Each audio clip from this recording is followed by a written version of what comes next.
Voilà. Aquí donde-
कर दोगे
Hello. Am I audible? Hello.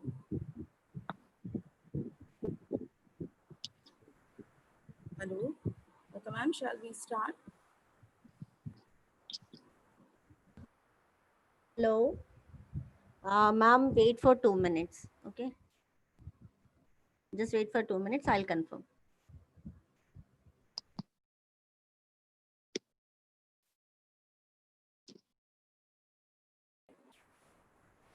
Yes.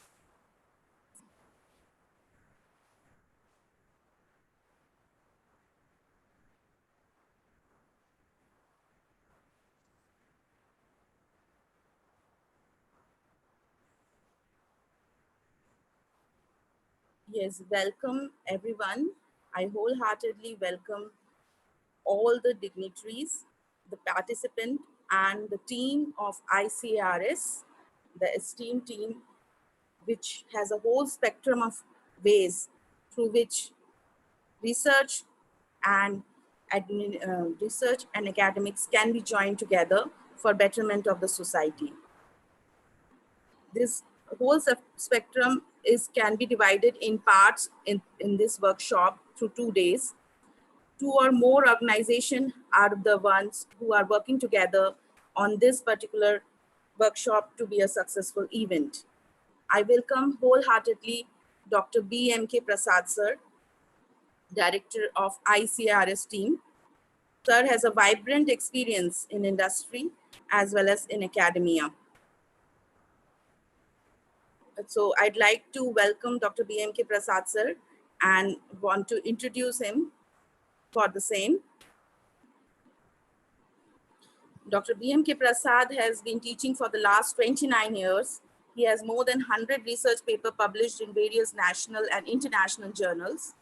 He has, to his credit, a number of books, technical projects, and PhD supervisions. He has also worked with LTRP, IIT New Delhi, and has worked on energy resources in India at national level. Dr. Prasad is the member of editorial board of some very reputed journal. He is also the lifetime member of IIT New Delhi, IAPT Kanpur, ILT, BHU Varanasi, LSSI Mumbai, AIMA, and ISTE New Delhi, to count on feathers as his cap. He's also the nominee member of Computer Society of India, Chennai. We wholeheartedly welcome Dr. B.M.K. Prasad, sir. Thank you, madam. Good morning, everyone. Again, I welcome you all. After the successful completion of workshop on IoT and workshop on research tools, now the workshop on security is going to start from today.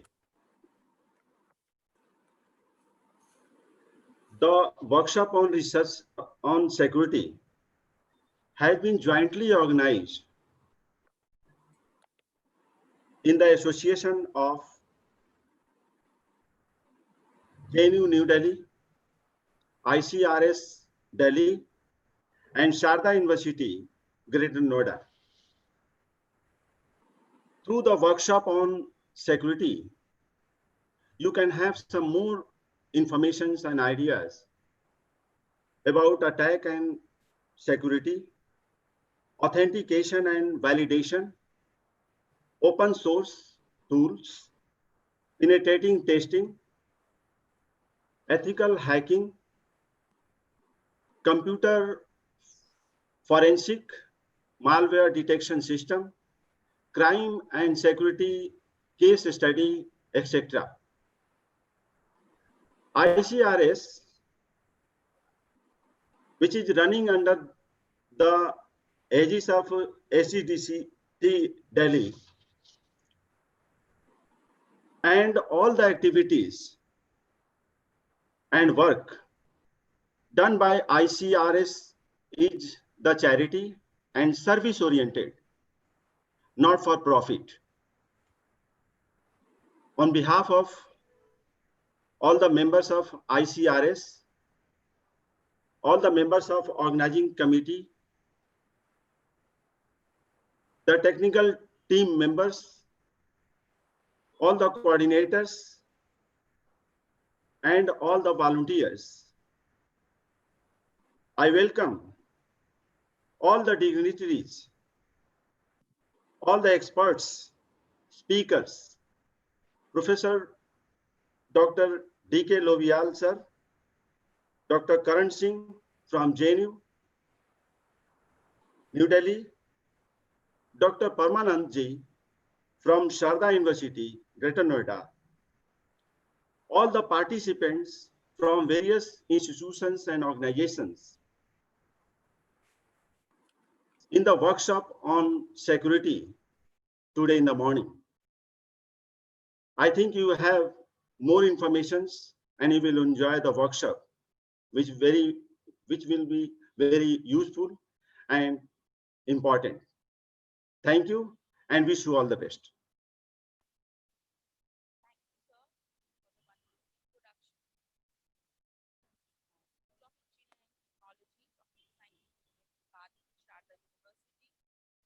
Collaborating this event for a grand success. I'd like to welcome our head of the department, Dr. Nitin Rakesh, to put some light and introduce the various objectives of the program.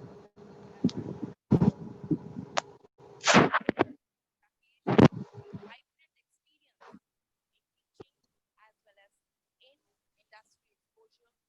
Sir has 12 years of experience in teaching and seminars in industry and have a various research integration in accordance with academics for the benefit of the society. Please come forward and some light on respective events.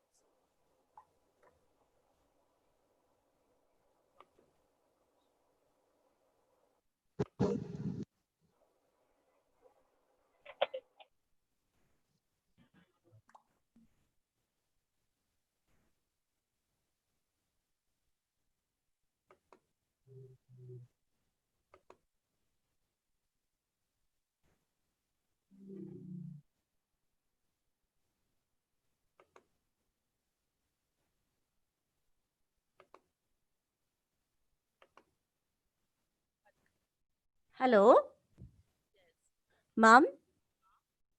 Your voice is very low.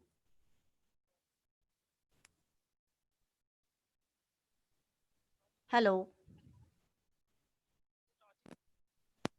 I think there's a problem with the Yes, ma'am. Yes, ma'am. Now it is clear. Okay, Should I ma'am. repeat the things again?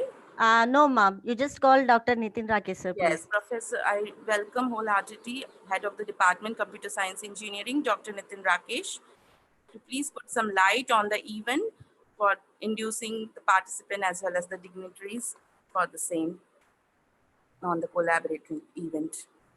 Sir, Thank you, Dr. Sudeshna. thank you, sir.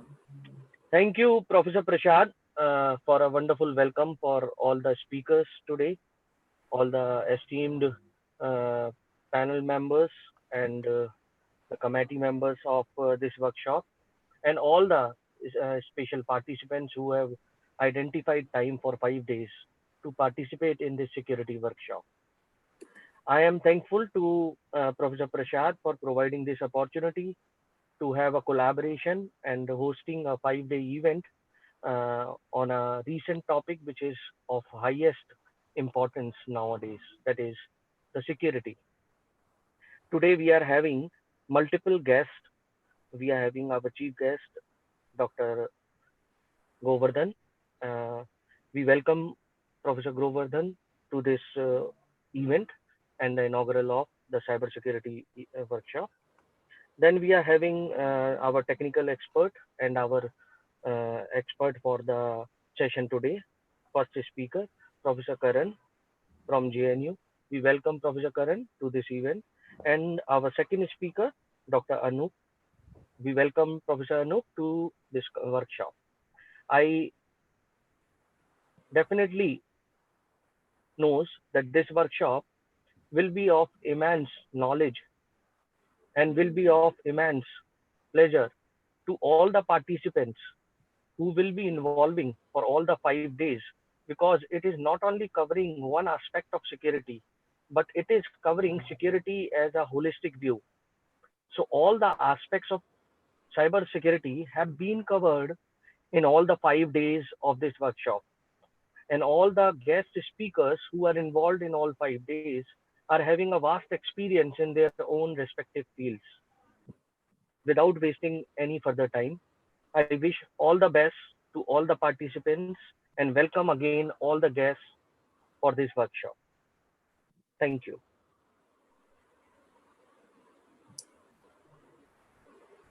Dr. Sudeshna, Yes. you can carry on. Thank you, sir, for this resourceful introduction. ICSER provides itself in providing students a challenging and excellent high school education with diverse ethnic and cultural background.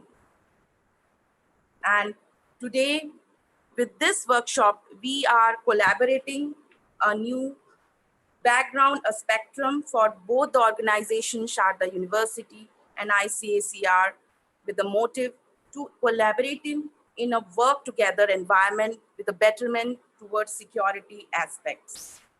With that, we would like to start our schedule of today, which will be first taken up with Dr. Karan sir, who is the known to be the cyber defender. Hello. Excuse me, ma'am. Sudeshna, ma'am. Yes, ma'am. There is a chief guest. Okay.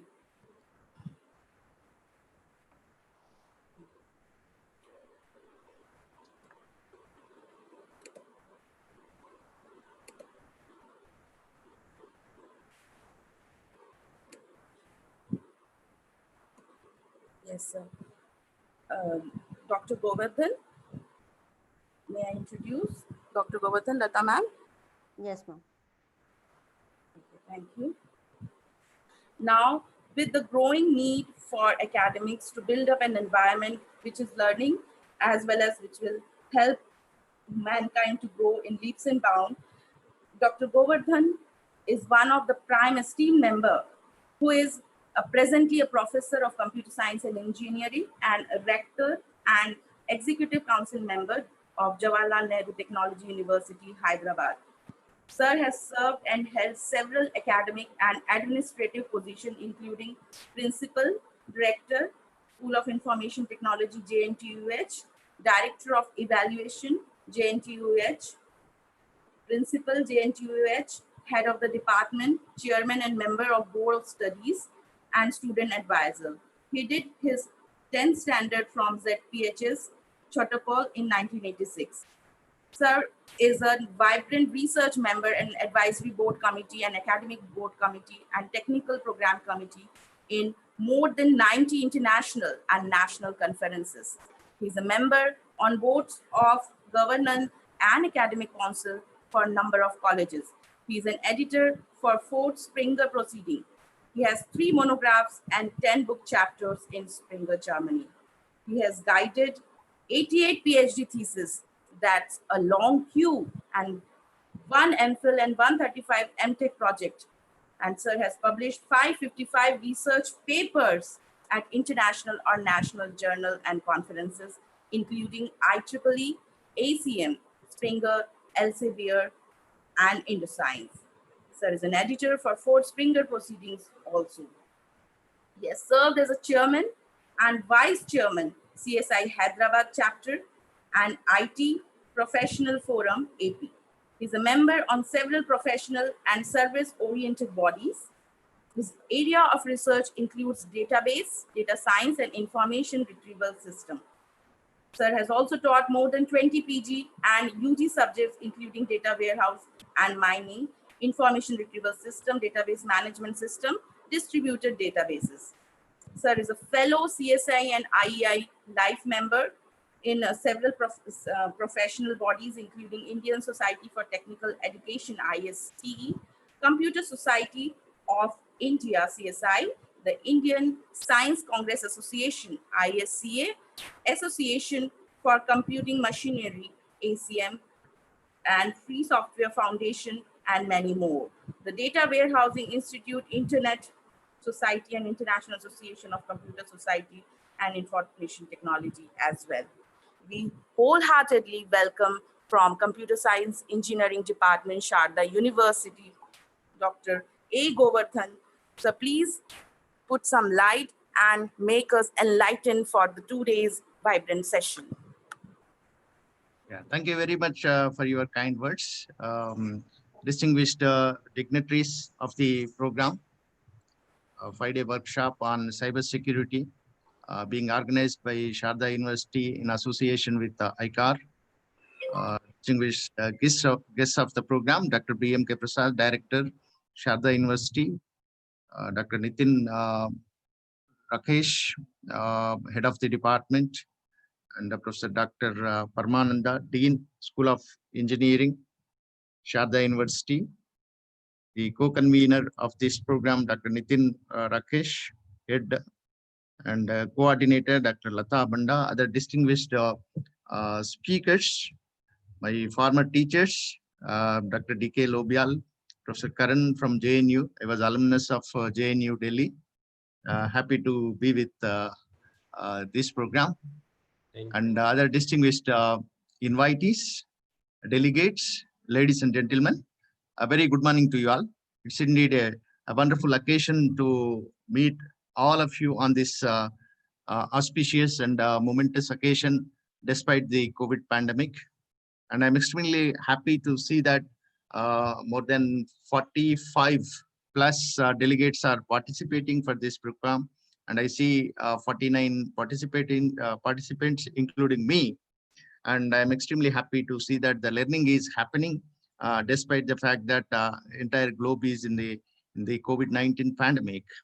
I'm extremely happy to see that this need of the hour program is being coordinated on the in the context of cyber security.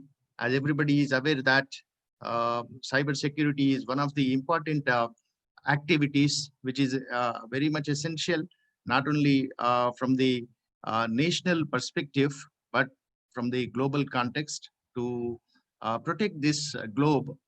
Being the computer scientists and computer science and engineering professionals, we have to train the human resource in the cyber security area, as there is a need and essence for the excellent human resource and professionals in this domain.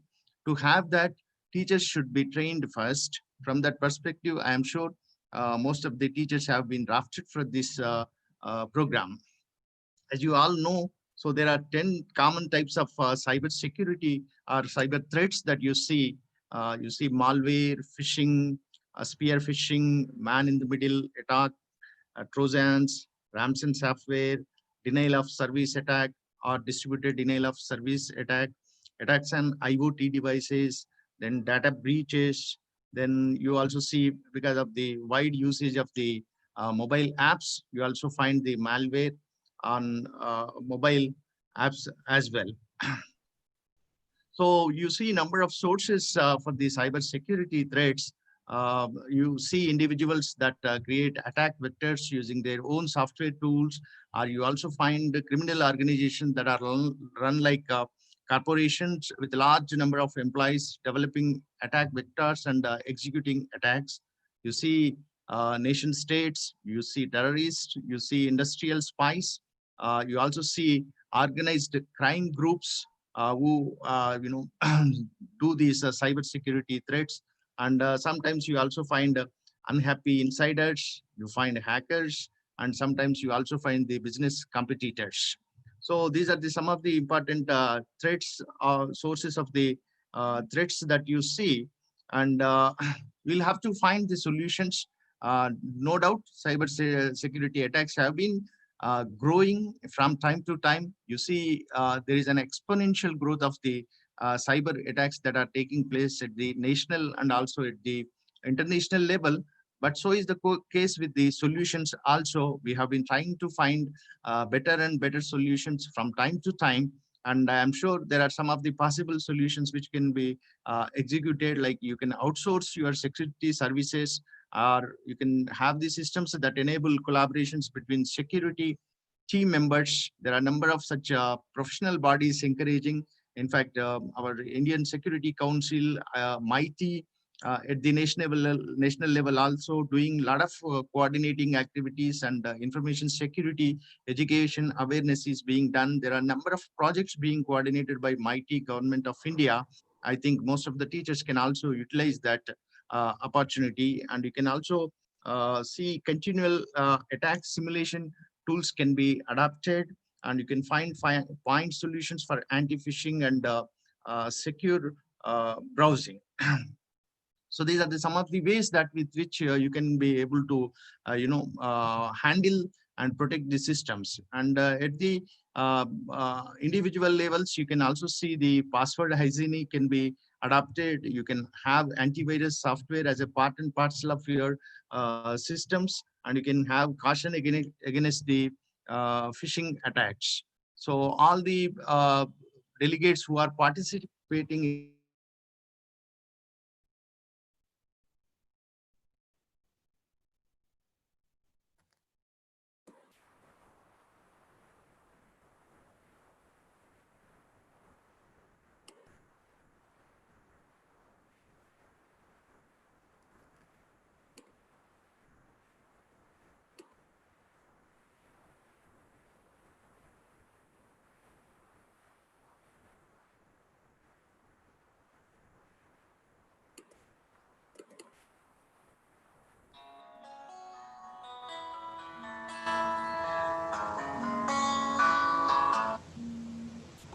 Hello. Hello. Yes. Thank you, Professor A. Govardhan. Hello. Am I audible? Yes, ma'am, you are audible. Okay. So coming to the terms, Dr. A. There- Govardhan has. Yeah, so right. So I'm going to conclude now. There was some kind of interruption in between. So I once again congratulate the entire team of Sharda University and ICAR. We have nicely coordinated and organizing this program. I compliment our entire organizing committee, including the resource persons, and also Dr. Lata, who has coordinated these things. And I wish all the trainers will have a wonderful sessions for these the entire workshop. And I'm sure with your intellect and with your new thoughts, you would open the doors of an unseen world. I once again congratulate all of you. I thank the organizers for giving me this opportunity. Thank you very much. Thank you, sir. Professor A. Govardhan, thanks a lot for putting a vibrant and efficient enlightenment on cybersecurity, which is much more than an IT topic, which is nowadays an essential ingredient in our day-to-day life and an ongoing effort to reduce the security risk. With these words, I'd like to introduce our convener of this program, Professor Parmanand sir, Professor Dr. Parmanand sir, to put some light on the 2 days session and induce the participant on the same programs for the excellent and challenging opportunity on these collaborative platform. Professor Parmanand has a vibrant experience of over 25 years, and sir has served on to the various roles in academics. Sir is a dean position, and sir is in the Dean of School of Engineering Technology in Sharda University. Sir, please put some resourceful light on the session. Good morning, all of you. Professor Govardhan Saab, and nice highlights about this workshop. As you rightly said, during the pandemic time, where everybody is troubling, getting a lot of problems in day-to-day, as well as the problems which are being faced by our daily wages, the people who are basically suspended from the jobs, or because of the pandemic they have lost their job. We are able to create a learning environment in terms of the these kind of workshops, seminars, even hands-on practices. This is all we wanted to make ourselves busy as well as our students and the faculties and different experts who are in domain. As you rightly said, that it is the requirement of the time. Cyber security is really a demand, which is demanded by the market, industry people, and demand is growing day by day, and the people are not available in the market. When I'm talking about these kind of programs, I looked at the different kind of newspapers where the information is coming about the gap between demand and supply. Why the gap is creating? Because development of the people is less, though in the recent times there's a lot of focus from everyone, even industry in and the professional experts, professional organizations are putting a lot of efforts to create the skilled human resources to fill the gap. But the gap will keep on growing because everything is going on your cyber day by day. The number of activities are growing. You think of anything, they are available on the cyber. The pandemic time itself has created a very huge market for the cyber. You think of any kind of marketing, you think of the banking, you can think of your e-commerce, you think of anything. They are being linked to the your cyber. Even this workshop, not only this workshop, many other workshops are also going on cybers on internet. And that is why the security is becoming a challenge day by day. We look at the earlier phases where we were having only three kind of wars: air, water, and ground. Cyber war is the fourth angle of war which is being coming up, and we have already witnessed that many of the countries are being hacked. The banking is hacked, their government sites are being hacked, many organizations websites are being hacked by other countries' hackers. And therefore,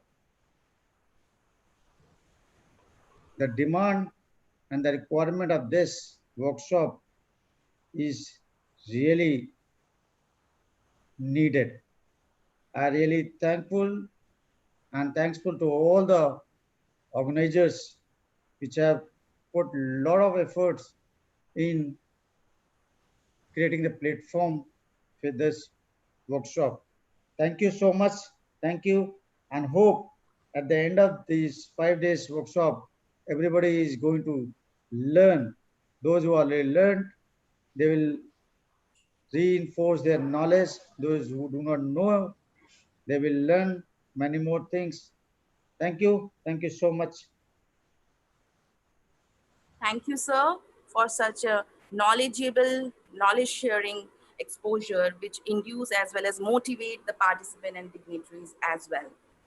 With these words, on behalf of School of Engineering and Technology, मैंने बोला था मैं तो रास्ते में रहूंगा. with these words,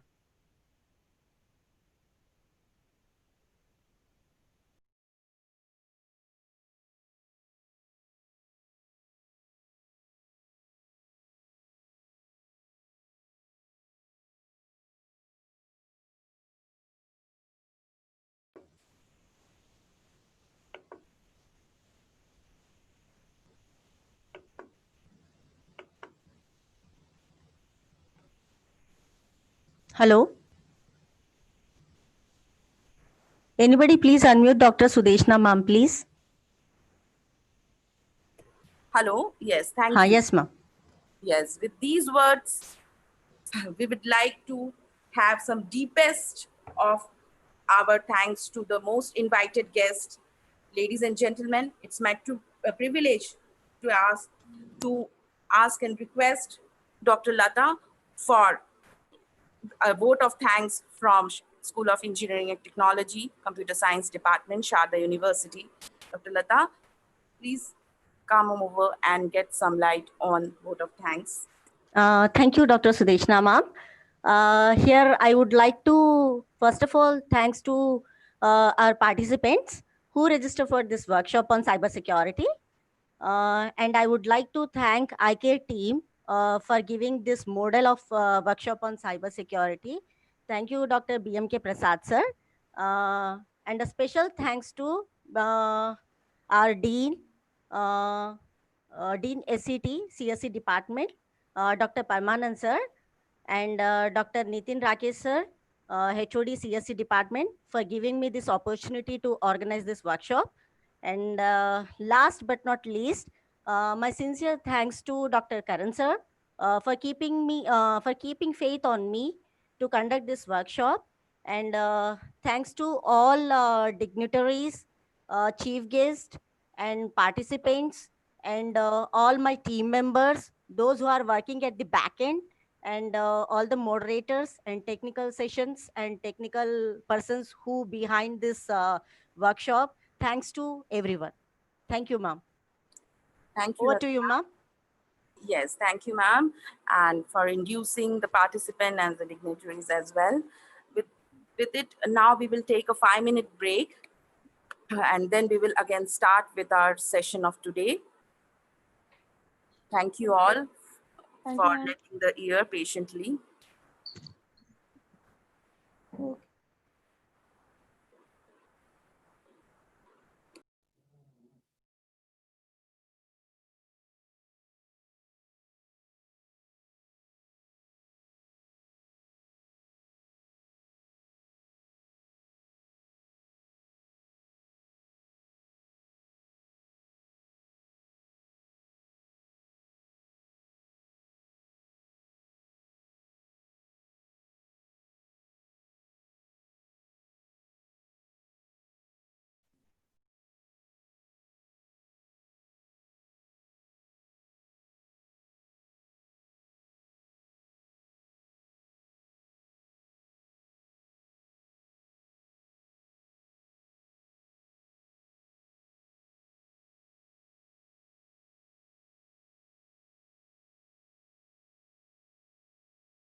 start करो ma'am.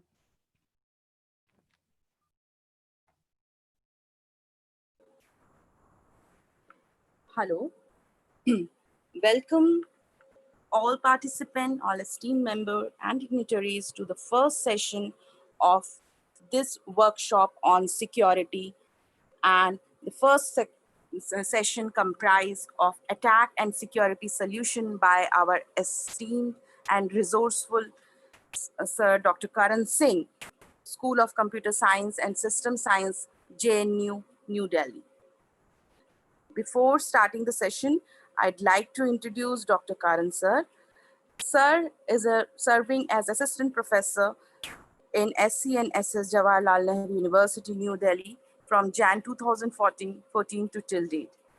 He's an assistant professor, was an assistant professor, School of ICT, GBU Greater Noida, and also served as a research associate, School of ICT, GBU Greater Noida.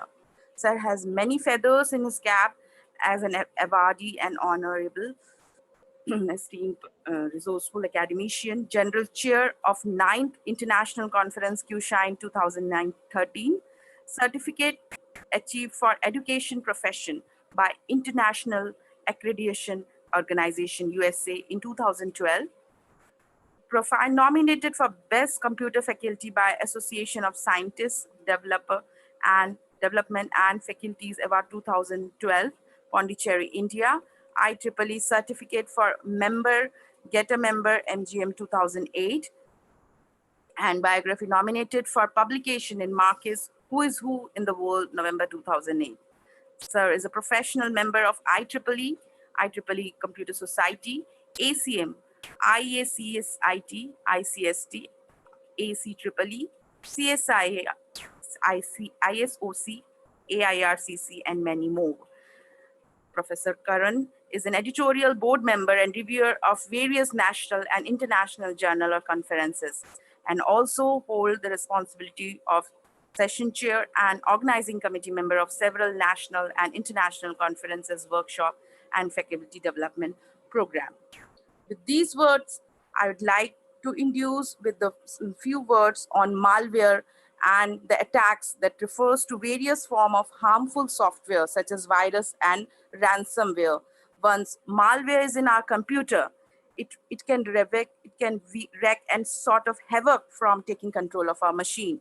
So to put some light on the subject line and to make us knowledgeable on the session, I'd now like to invite Dr. Karan Singh for this resourceful, knowledgeable session.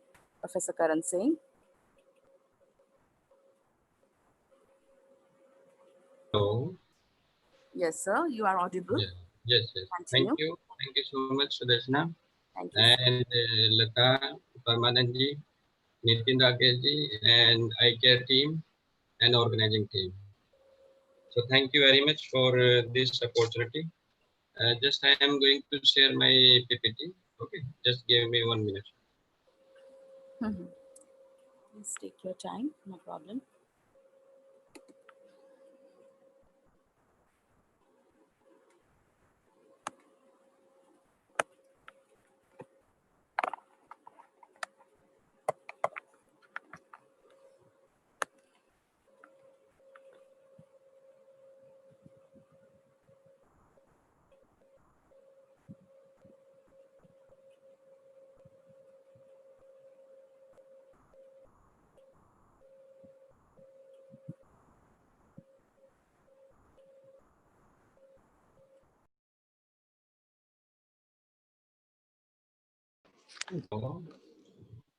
Hello. Sir? Hello. Yes, you are audible, sir. Please Just please continue. allow me for screen sharing. Lata.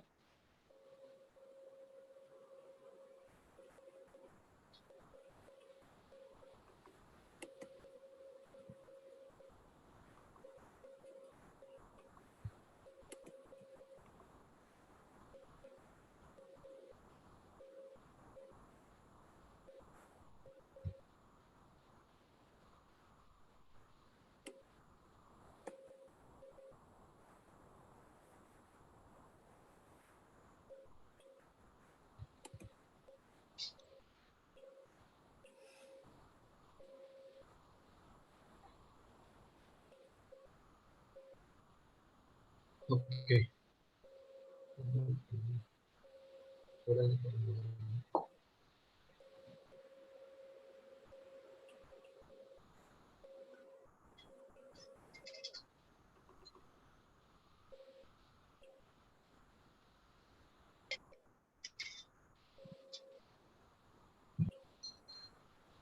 Hello. Hello? Yeah, I am audible. Yes, Yes, sir, you are audible. Yes, yes. Now we can start.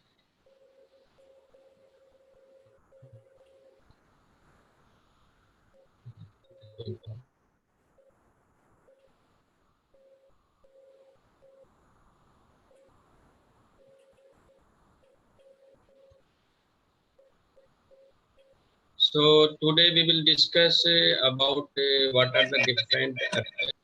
Hello, I am audible. Excuse me, sir. Little Yes, bit yes, of please. noise. Little bit of noise. Yeah.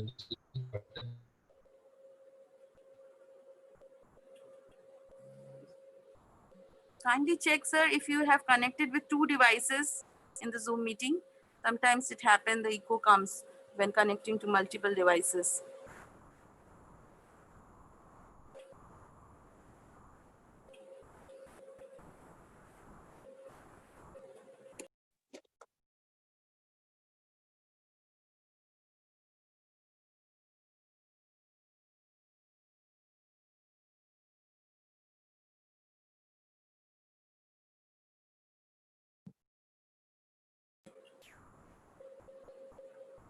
Hello. Hello? Yes, sir. Now it is clear. Yes, it is better and clear. Thank you. Thank you.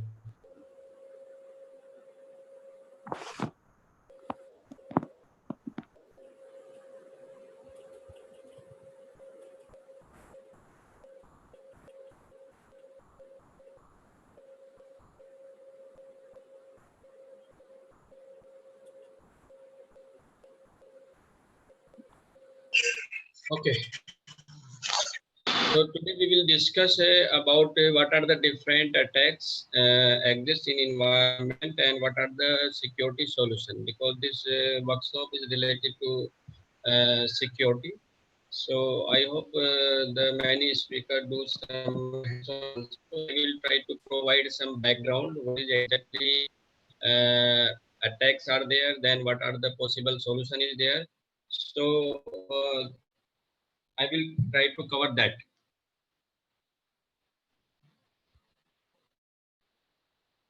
So the session will be started from so much that what is our asset.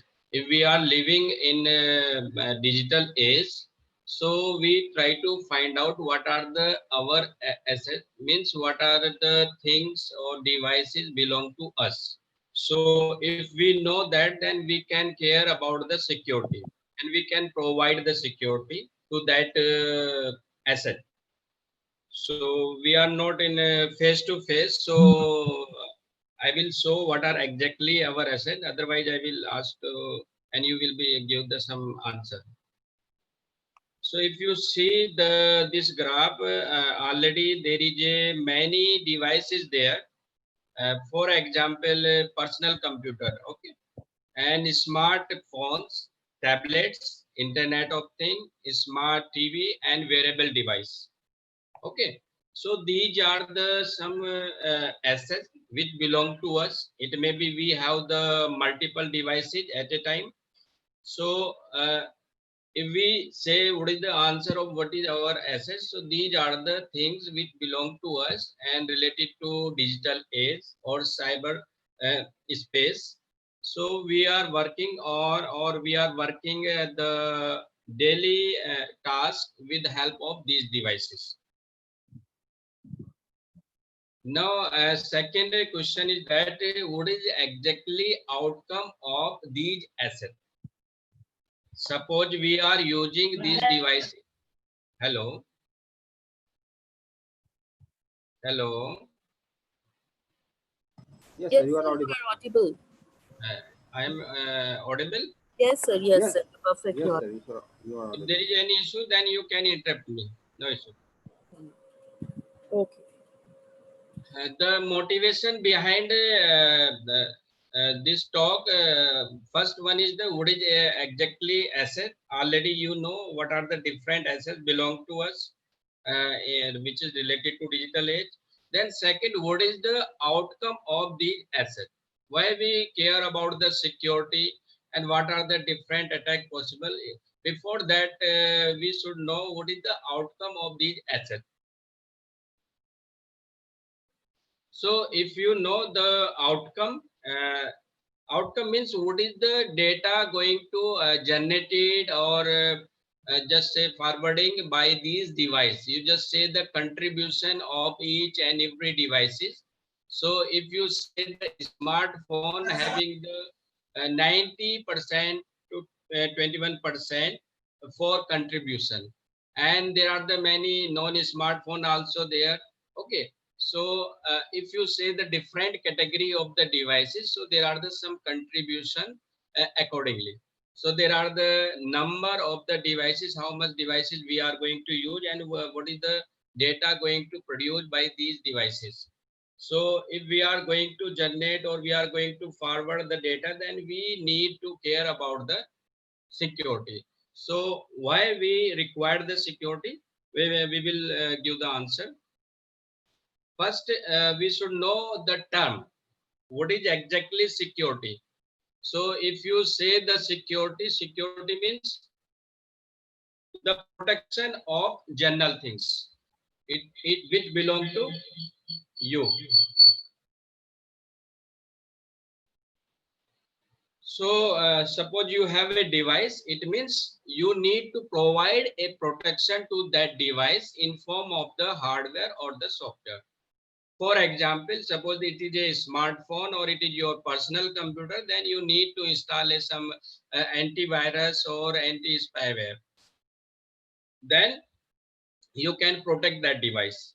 Same way, suppose that device need a kind of the physical protection. Okay, so the solution in form of the solution, you just provide a kind of the door, lock, and just a CCTV. So you just provide a physical kind of the remedy in form of the hardware. Now, your fourth question is where you want to provide the protection. So there are the different environment where we need the security or protection. For example, local environment. It means suppose you have a device, then you need to care about that device. You just need to provide the security for that particular device. So that is kind of a local environment.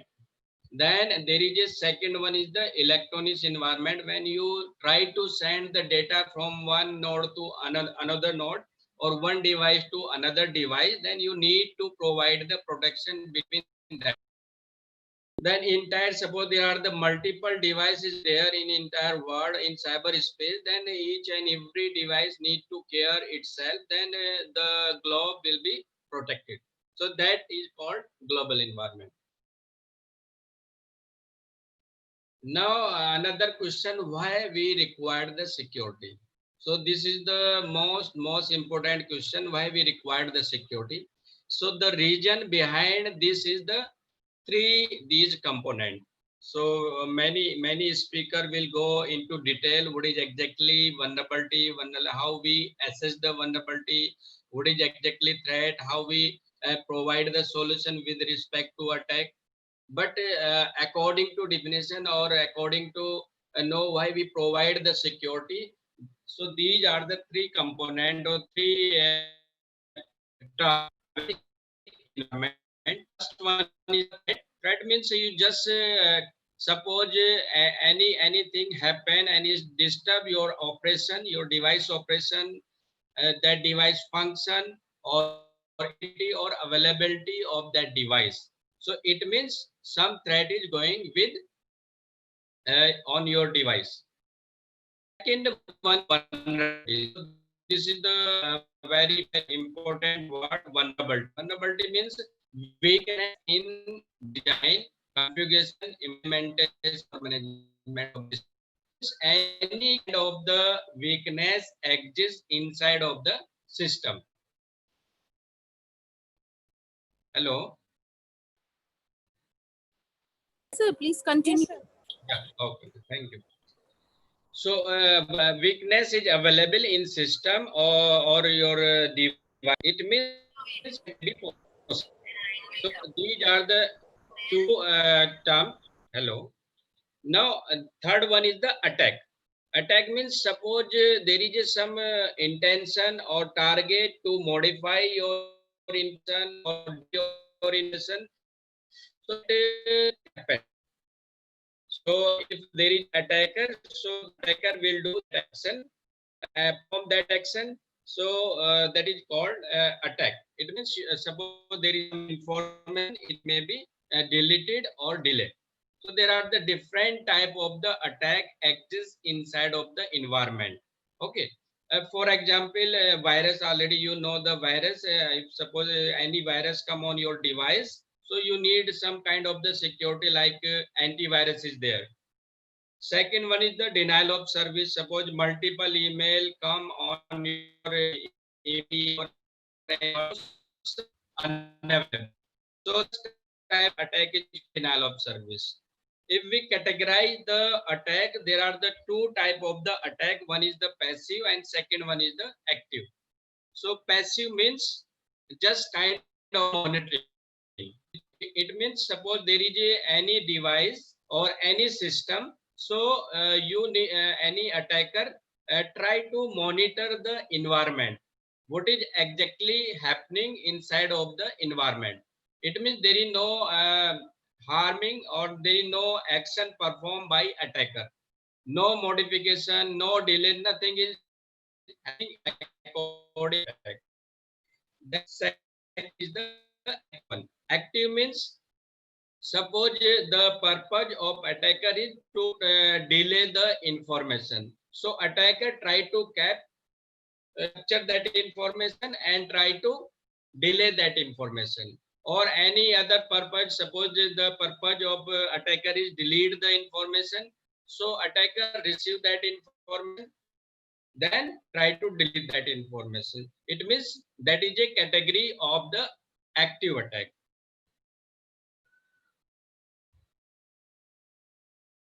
No, there are the penalty of the attack techniques which is going to perform on devices or system like DDoS, denial of service, malware. Okay, there are the many attack techniques there. So the speaker discuss and how these techniques and with the ready respect of the security, we try to stop these attacks. And what are the policy or careness we should follow. So some other speaker we will discuss many scheme accordingly. So if we talk about the security, then how provide the security to our device. So if the mechanism or you just say method to provide the protection to this the digital device are the cryptography. So there are the some cryptography mechanisms be the method. So we provide the protection or security to our device with the help of the cryptographic methods. So if there is any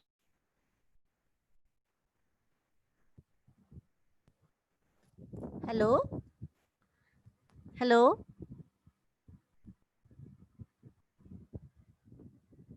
hello.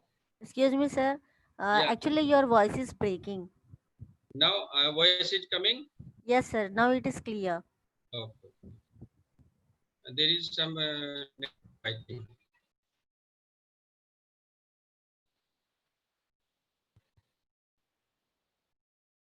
Yeah. So cryptography is the one or method which provides security to our device. Okay. So if we work in this area, so you develop a cryptographic algorithm which provide the security accordingly. So character are the most important thing which provide the motivation or a process how we read the cryptography or any kind of the security algorithm. So if you read the books related to cryptography, then there are some character like Alice, Bob, and Trudy. So Alice and Bob are the friends, want to communicate to each other, and Trudy is the one who are the enemy and try to receive the information and perform some acts accordingly. So if we try to make some algorithm, there may be many type of the character which we can follow. So for example, already we know these four character. If we compare in network word, so there are two friends J and Viru, and there is a one network administrator like Thakur.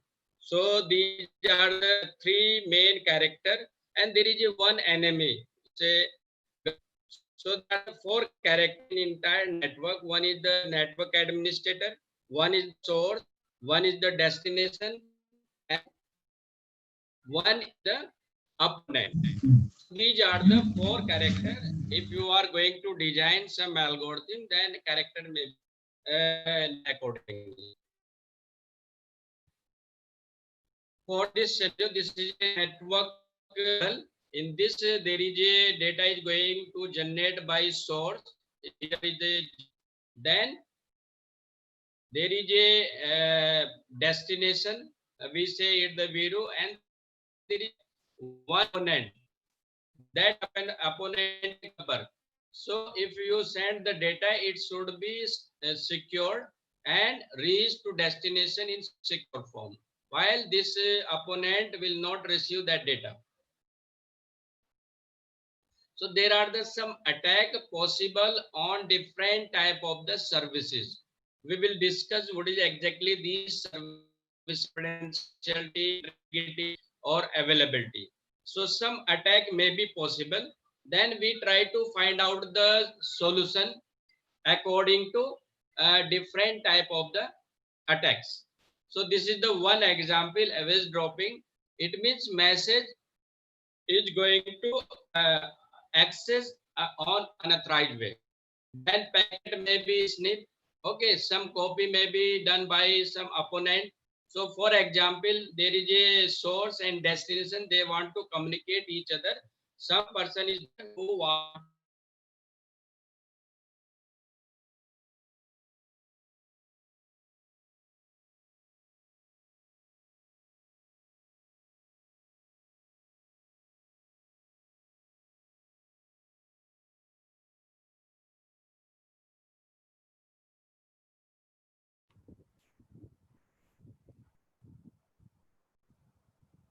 Hello. Hello, I think Dr. Karan sir audio is somewhat not able to connect.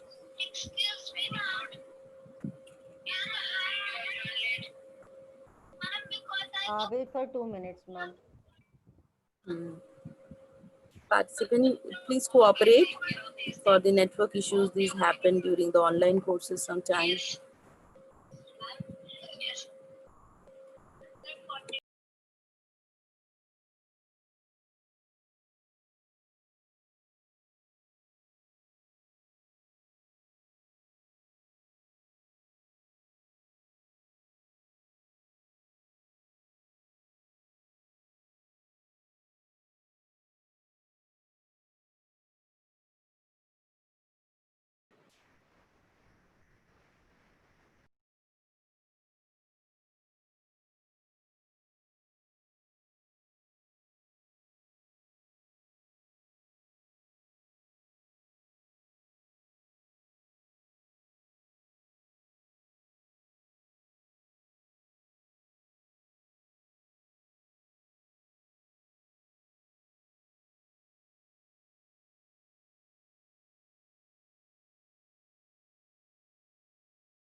Hello. Yes, you are audible, sir. There is some net issues.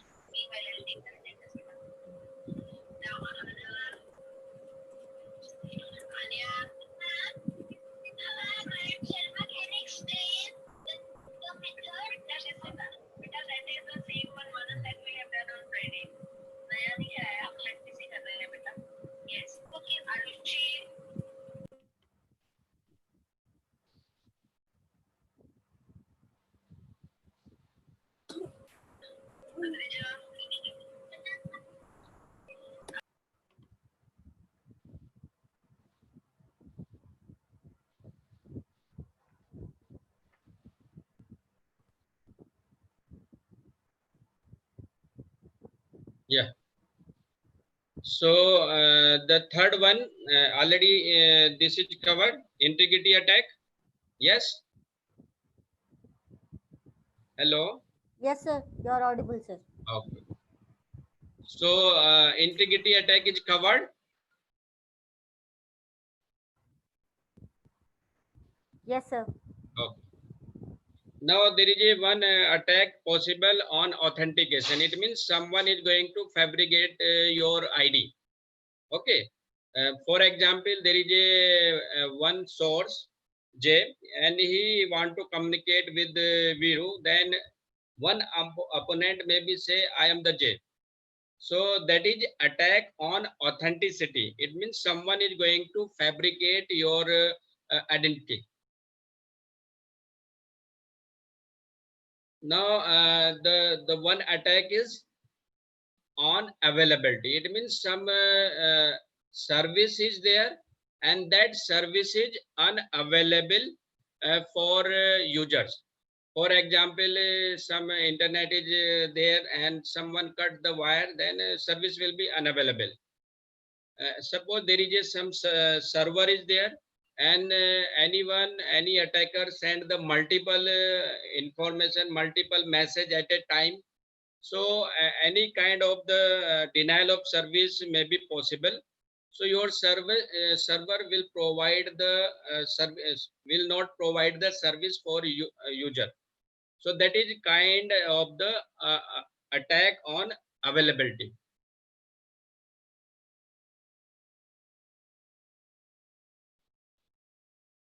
Now, if we try to stop these attack, then there is some goal or some, you just say security dimension. So we say generally CIA, then there is a some extended version command, but in general it is a 8 security dimension. So we can categorize according to these terms like access control, authentication, non-application, data confidentiality, communication security, data integrity, availability, and privacy. So if you see, there are the some mechanisms by which we can access this goal. For example, it is a access control. It means firewall is there. So firewall provides some mechanism, some process who provide this goal or these services. Same way, for authentication, there is a digital signature, digital certificate by which you can achieve this authentication. Non-reputation can be achieved by digital signature, system logs, and data confidentiality can be achieved by encryption and decryption algorithm. So we will discuss what is exactly encryption, decryption algorithm. Then data integrity is going to achieve by MD5. Okay. Now, if we take a environment or entire cyberspace, we can categorize this entire space into different layers. So you just categorize according to infrastructure. It means what is the initially we set up for providing a service related to your internet or cyberspace. Then there is some security service layer. Third one is the application layer. So there are the different type of the application. There are the different type of the algorithm there are the different type of the protocols exist on these layers. So according to that, the security is going to provide on different layers. So if we say about the infrastructure security layer, it means it is a individual router or server or communication links. So we try to provide the security on these. And for security services, there are the different protocol like IP support services. Okay, we will try to provide the security accordingly.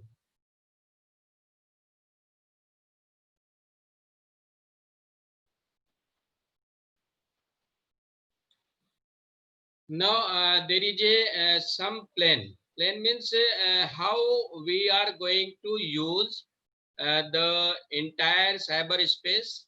So there are the one plane is the end user plane. It means who are going to use that service. So we need to provide the security on that plane. Inside of these plane, there are the all layers. Means these 3 layers related to security, what we have discussed.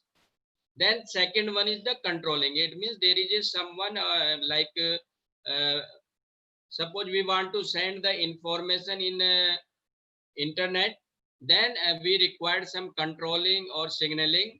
So there is a one particular plane and there are the 3 layers according to security. Then we try to manage the security in this plane.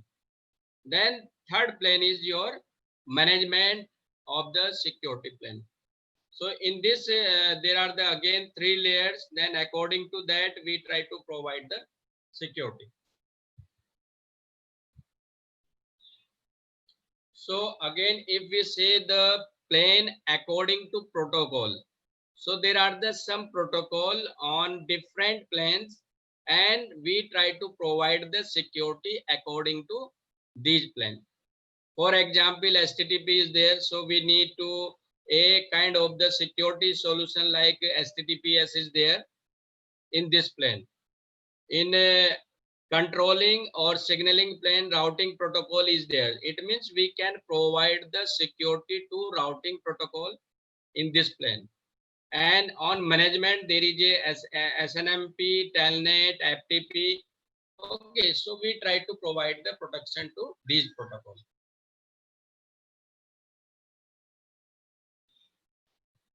So again, if we summarize the 8 dimension your security goal, so you just minimize. So generally we say it the command. Command means these are the 5 security goals by which we try to provide the protection to devices or with the help of the some cryptographic algorithm. So behind these 5 term or 5 security goal, there are the some security algorithm. So confidentiality is 1, authentication is 1, message integrity is 1, access control is 1, non-repudiation is 1. It means we try to provide the privacy to your information. It means your data should be confidential. It should not be visible to anyone. It should be received only. It should be received by only destination and read by only destination. So that is meaning of the confidential. Then authentication means the who are the legitimate user that will receive only or access your system or device. Okay, according to authentication. The message integrity means your message should be received at the destination in original form.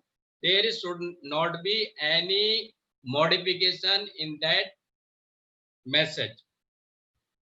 Access control provide the access to network or system, and it is accessed by authorized users only. The last services is the non-repudiation. Non-repudiation means suppose anyone deny, I have not sent your information or I have not received the information. Suppose someone sent the wrong information to destination and again deny, I have not sent that information. For that, non-reputation service is there inside of the security.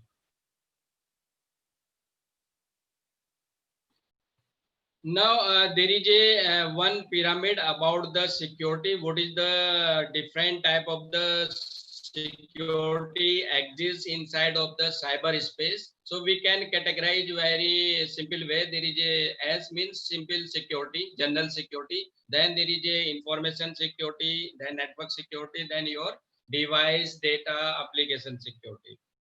And there is a one mechanism by which you can protect to your devices or your system. So first one is the difference. Difference means you just provide the preventive mechanism. You just try to provide the mechanism while attack happen or not. Then second one is the detect. Detect means you need to regularly check your system. Is there any attack is going on or not? So you need to scan your system regularly after some interval. It may be 15 days, 10 days, whatever you want. So you just set accordingly. And the last mechanism or last process is defense. Defense means suppose attack is there, then you need to delete it or remove it, or you just quarantine. What is the your requirement? According to that, you just perform the action. Now So can you again, explain difference once again, please? hello. Hello, sir. Can you please explain difference once again? Okay. Difference means simple way. It is a prevention. Okay, something is going to happen, or it may be it is not happening, but we provide the some remedy of the security. For example, suppose we take a new mobile or new laptop. So with that we install antivirus. So first day it is not possible, attack may be happen, but we install the antivirus when we install the operating system. So that is a kind of the difference. It means it is a prevention. So it is something that before the attack, like Yeah, difference is before we are attack. planning- Okay, okay, sir. And Thank you. for checking attack is happening or not, we need to run that antivirus regularly. Then we can catch that attack if there is a attack in your system. So that is a defense. So Right, if sir. attack Right. happen, then some action may be performed. Thank you, sir. Clear? Thank you. Yes, sir. Clear now. So if again we recall all entire things, already we have the two things part, means passive attack and active attack. If you are a researcher, you are a developer, so these are the very basic term, two term, passive and active. It means what is the behavior of the attacker? It is a passive or attack active. So according to that you provide the solution. If it is a passive, then solution will be different. If it is a active, then solution will be different. Third, the mechanism. Already we discussed here, there is a 3D mechanism. You just recall or remember it with the 3D mechanism. Okay, difference, detect, and defense. So by which you can provide or you can find out the attack is there or not inside of the environment. Then there is some services already we have discussed. If attack is there, then you just apply the mechanism and you just achieve the services. Services means it is a very big word. It means there are the penalty of the algorithm behind inside of the command. So already we just try to learn one example, very simple example. It may be understandable by layman person. If there is a one person and there is a some disease and there is a one doctor or there is a some medicine.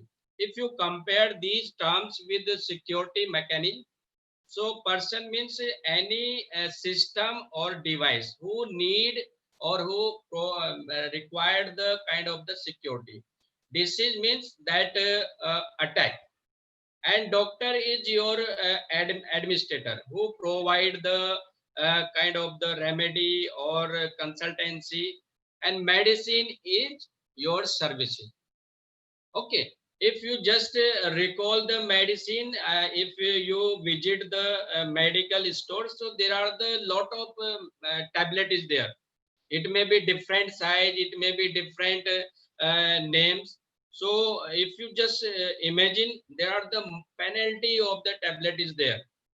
So there is again one question you just rethink. I am not just asking, you just reply at once.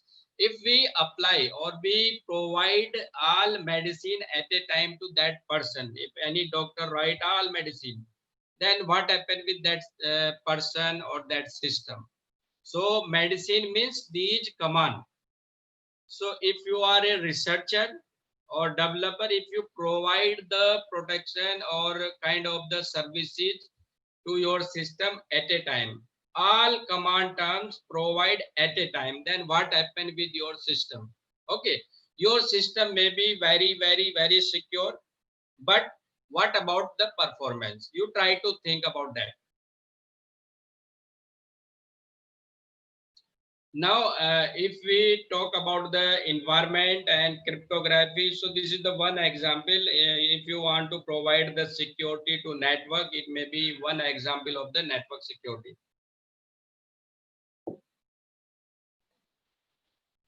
So I'm not going to detail this entire term, the network. So you just see with this pictorial form. So inside of the network, there is some topology, and we generally send the data with the help of the wired or wireless mechanism. And there is a one category of the different type of the network. The main part of the computer network is the protocol. Okay. So in protocol, there are the two model. One is the OSI, second one is the TCP/IP model. Inside of the TCP/IP model, there are the 5 layers. So if we talk about the security, generally, we care about these 5 layers. So already there is some protocol on each and every layer according to TCP/IP. And protocol means there is some sets of rules to communicate from one device to another device. So if we are going to provide the some kind of the security, then again we recall these protocols.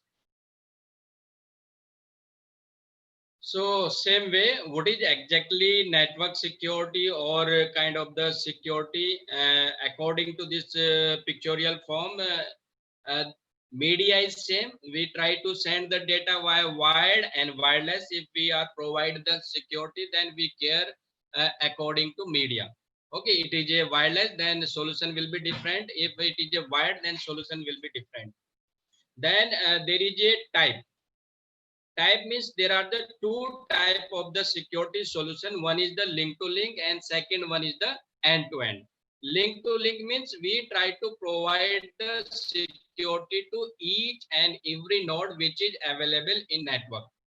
End to end means we try to provide the security to source or destination. It means source will care itself and destination will care itself. If you are a researcher, then again you just try to think which solution is the best one, link to link and end to end, and what is the reason behind this.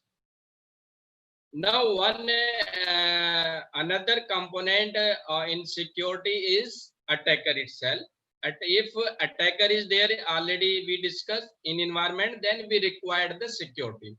If this component is not there in environment, it means we don't require a security. Then there is some algorithm related to security. If we want to achieve any security goal, it means we require some security algorithm. So there are the different algorithm according to security goal. For example, we say confidentiality. It means there are the some algorithm related to confidentiality. Now most important part in this security is the key, because if key is there, then you can easily encrypt or decrypt your information. It means source easily can encrypt the message and destination easily decrypt that message. and there is some attacker, he or she are unable to access that information if you provide the you use the strong key. So key is the most important part. Now if you follow the model, already on different layer there are the some solution exists on different layer. For example, if there is some email on application layer, then PGP is there. On transport there is a SSL, then we provide the security according to different layer. So this is the one example how we develop the one kind of the architecture or big package related to security. If we are a developer or we are a researcher in this field, so you just care about the basic thing. Already we have discussed the command: confidentiality, authorization, integrity, authentication, reputation. Then you just enhance the basic kind of thing. For example, there is a one simple example, DES. We will discuss what is exactly DES. So this is the one confidentiality algorithm. It provides the confidentiality. So it may be embedded with this ESP. And ESP is the part of the IPsec, and IPsec exists inside of the internet layer of the TCP/IP model. It means if suppose there is a big system, then you just find out what are the different component of that system and what is our capability. If suppose you are the single one, then you just work accordingly. If you are a team, then you work accordingly. If you are a big organization, then work accordingly. If so, what is your capability and capacity? According to that, you can contribute on different level. So this is the basic level. This is the enhanced level. This is a like a pack or standard level. So same way, if there is a prevention, then detection, then deployment and analysis. So already threat, vulnerability, attack is there. Then first we need to provide some prevention kind of thing. Then regularly we need to detect these things according to different, with help of the different software or solution. Then we use the different confidentiality, integrity and authentication behind this deployment or analysis. Okay. So if you just see the command word, what is exactly command? So theoretically already we have discussed, but in general, the command is a kind of the cryptography solution in different form. So again, there is a one question, what was the time when cryptography had started? So we are not again face to face. So I don't suppose you provide the answer. So I will provide the answer. It is a 3000 BC. So near about 3000 BC, some cryptography technique is going to use. So there is a one word hieroglyphy which is available on your pyramid. So there is a some king, already they have the key. So we don't know about the key, what is exactly key, what is the meaning of these terms. So there is some researcher, those researcher try to find out the meaning of these symbols, which is available on the pyramid. So for example, this is the some combination of the symbols. It means it is a father. So already this thing is done with the help of the ciphertext. It means there is a, we will discuss the term of the cryptography. So already if you have encrypted information, by that information you try to achieve the original message without key. So that is the research or that technique is going to use behind to achieve this meaningful answer. So this things is called the hieroglyphy, and with the help of that the original information is going to achieve. So this is the time of the 3000 BC. So the if you say the cryptographic technique, it is not a new. So it is very old thing, and anywhere it is going to use. So already you heard about the Julius Caesar and his story. So it is near about the 50 BC. In 4060 AD, there is a polyalphabetic technique has come. Okay. So these are the terms. First, we think what is exactly cryptography is there. So cryptography means something is hidden or secret. Okay. In simple term, something is hidden or secret. So that is the meaning of the cryptography. And these are the terms which is generally used inside of the cryptography. You just say first source, then destination. So there is a some plain text and there is a some key. With the help of some algorithm, plain text is going to convert into ciphertext. So it is sent by source to destination. Then destination receive the ciphertext. Again, it perform the algorithm with the help of the key and achieve the original message. So this is the way how we perform the cryptographic algorithm. Now, I am not going to discuss the detailed all algorithm, but I try to reach you what are the different algorithm exist inside of the cryptographic environment. So you can categorize the cryptographic technique in two ways. One is the symmetric, second one is the asymmetric. In symmetric, there is a classical and block-based technique. Again, it is further divided into substitute and transpose method. So these are the technique which is going to use.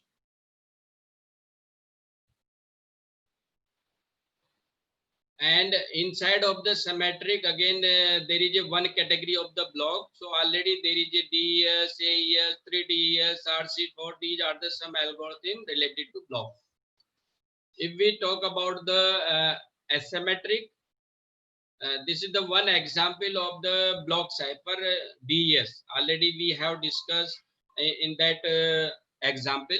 So DES is the one algorithm which try to provide the confidentiality, and the behind there is a 64-bit key is going to use, and some internal function is there. 16 round is going to use. Suppose there is a one round, there are the some function. So these are going to apply 16 times. So then you achieve the original message to ciphertext. It means converted message.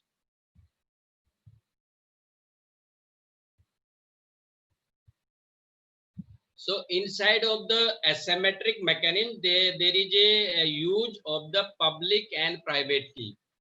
The example of the asymmetric algorithm is the RSA one.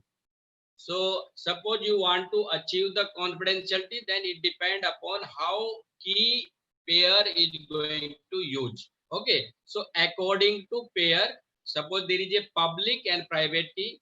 So who will use first one? It is a public one or private one. So according to use of that pair part, for example, there is a source, and source is going to use public and destination is going to use private. Then which type of the security is going to achieve? So according to use of the public and private key, you just receive the kind of the security. So RSA algorithm is there. So the objective of the RSA algorithm is to provide the confidentiality as well as authentication. It means with help of this public and private key, RSA provide the both things. Okay, it will provide the encryption, decryption as well as authentication. So this is the algorithm. I am not going to detail this algorithm due to some time limitation. Okay.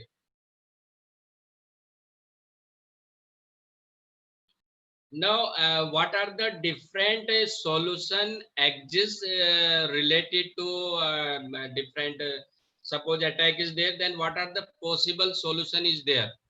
Okay. So if you just see this figure, there are the, you just imagine there are the three category on the, your system security already. These things is available like antivirus, anti-spam, malware, firewall, anti-spam is there. So they care about the system. It may be network, laptop, desktop, your mobile. So you just try to install these things. So these are the one solution. Second one is suppose attack is happen. Okay, then what happen after that? So there is another side is the computer forensics. So there is already some session related to computer forensic. So this is the post attack technique. Suppose attack is going to happen, then what we will provide the remedy. So in this side there is some mechanism already. Those are going to follow, like data collection is there, examination there, investigation, then reporting. Create the report of that outcome. Okay, so there are the some phases which is going to follow. So already there are the 2 or 3 session is there. You just try to see what happening according to computer forensic. Now we come on cryptographic mechanism. So there are the many approaches there. If you are the researcher, then you just think about these things. Already confidentiality we have discussed, on that authentication we have discussed, integrity, but how we achieve these things? Generally we use the encryption algorithm like DES, AES, 3DES, RC4, okay, inside of the confidential. And to achieving the authentication, there is a some mechanism based on the public and private key, like RSA is there, DSS is there, ECC is there, okay. Suppose we want to achieve the integrity, then hash algorithm is there. For example, SHA and MD5 is there. Okay, then digital signature is there. Then the most important part in cryptography, or you just provide the security, that is key sharing. Then how we share the key. So already there are the some KDC, key distribution scheme is there. Some authority is there who provide the key or certificate to source as well as destination. And some algorithm is there. For example, Diffie-Hellman algorithm is there by which you can share your key. Because if suppose there is any environment and you are going to share the key between source and destination, so it is a big challenge. How you share your key between 2 parties. So one mechanism is the Diffie-Hellman, and there are the another algorithm also. Now generally these are the you just say hottest area in side of the research. One is the like cyber security itself is there, WSN is there, IoT is there, cloud is there. So if we are going to provide the security to these terms, then these are the main components: switching, routing, access control is there. So we try to provide the security according to these issues. So if you find out the literature related to these issues, then you find the very good problem and try to solve those. So if you just summarize those things, so you find out there is a data. For example, we are talking about the cloud or IoT. So data is the main concern. How your data is going to send securely, how it is going to store on cloud securely, then we just care about that. Second is the web. Web means how we are going to access those information. So access control will come here. Then third part is the channel. Channel means when we are going to send that data, so it should be sent with secure mechanism in channels. It means you just provide the confidentiality or such type of the mechanism, so opponent will not achieve your information. Generally, we use the command behind to provide the protection to these 3 parameters like data, web, or channel.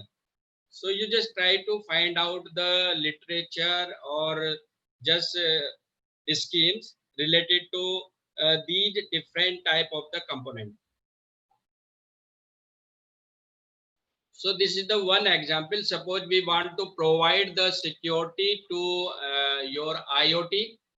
So already inside of the IoT, there are the 3 main component. One device itself, IoT thing, and base station is there, then cloud is there. So we need to provide the protection to these things. And there are the again multiple or penalty of the solution exists inside of the literature, you just try to visit those. So there is a one reference of this paper, Internet of Things, top to down. Okay, so there is a caring of the confidentiality solution. Suppose you are working in this area, then you just pick up the paper related to these. Then privacy solution is there, availability solution is there, then new emerging technology is there, like blockchain, software defined network is there. Then how the different type of the security mechanism related to these issue, you just try to find out. Okay. So again, if we recall all things, already we have the devices, which is most important. We can't live without those devices. So it may be your smartphone or PC. Then network is there, then server and cloud is there. Okay, if you just again recall these devices, the demand of these devices, the operating system, like Android apps. If you say the network, then Wi-Fi, SIM, and wired is there. And if you just say the server or cloud, then web page and API is there. So if you are going to provide the security, then you just see these components and you just care about these components. So there are the one team like Indian computer emergency team. You just try to visit the website of these. What is the recent vulnerability exists on system? What are the security solution exist? What are the product related to security come? So you just visit this website and try to see what are the new thing related to attack is going on. What are the different type of the attack happen on the website? Which recent attack is going on inside of the government agency or India level? So you just visit on this website, then you can find out the penalty of the food. You just find out the multiple product is there. Then you can think as a company, as a developer, or as a researcher. So already literature we have discussed, there are the many issues. You just try to find out the literature. If you are a researcher, if you are a developer, then you just try to visit this website and you just find out the many product is there. So now I come on some conclusion. What is exactly our demand? So our demand is the like smart communication, or you just say the smartphone is there. So if you have a smartphone, then this is your demand. But there is some demand of that smartphone or smart device also. That demand is the security.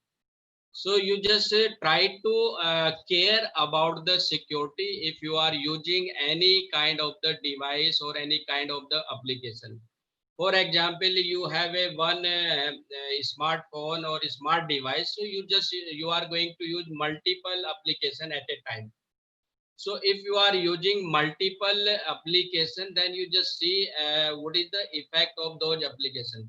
Okay, sometime we try to provide the access to those devices.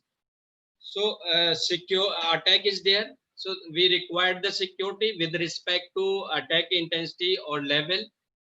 If we are going to provide again security, then one term overhead will be there.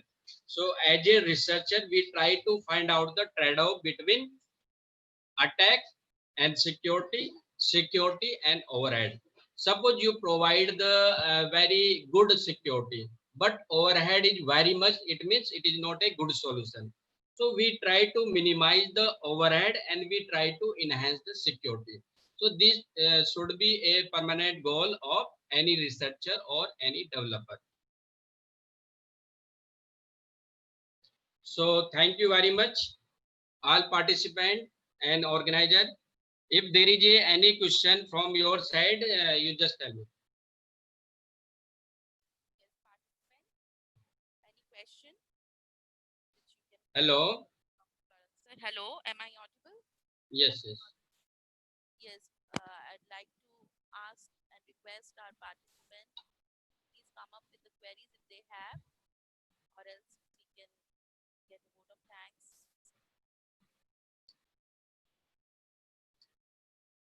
Hello. Yes,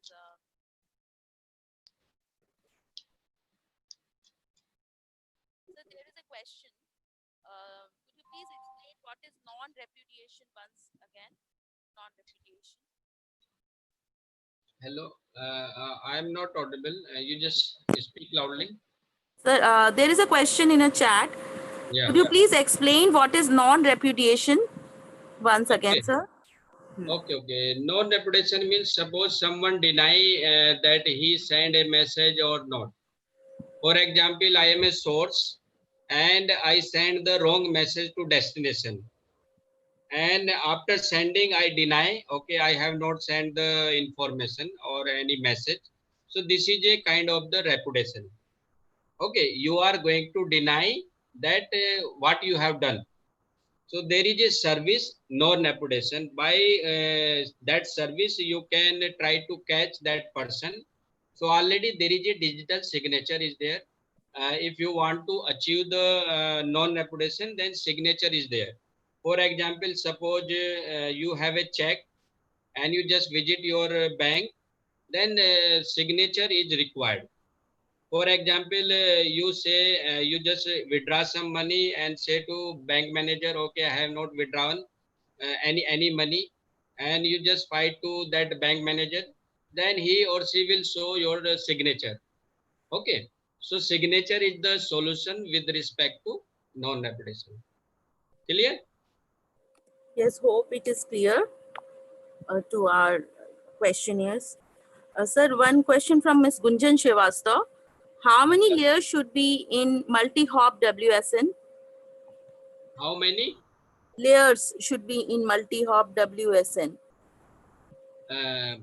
Suppose there are the two category. One is the single hop and there is a multi-hop. First, according to these category, single hop means the node is next to you. For example, there is a communication between source and destination. It means source is going to send the data to next one. So there is no interface between those. So that is a one example of the single hop. If you are saying the multi-hop, it means someone is the intermediate node which is going to forward the information. So these are the difference between single and multi-hop. If we are talking about the layer, so if it is a WSN, then it will follow the all layer according to WSN. So it depends upon the system or environment which is going to use inside or with single hop or multi-hop. It may be ad hoc, so it will follow the ad hoc layer. If it is a VNet, then it will follow the VNet layers. If it is a WSN, then it will follow the WSN architecture. So you just visit the WSN architecture. What are the different layer exist on WSN? It will follow accordingly. Okay. Yeah. Any more question, anyone? Ma'am, there is a question from one participant, ID number 51. He's asking about what is IP security. What is IPsec? Yes, sir, IPsec. IPsec is just internet protocol security, which is available on internet layer. So already you see the one pictorial form. There is a TCP IP model. On TCP IP model, there is a different layer. So one layer is the network layer.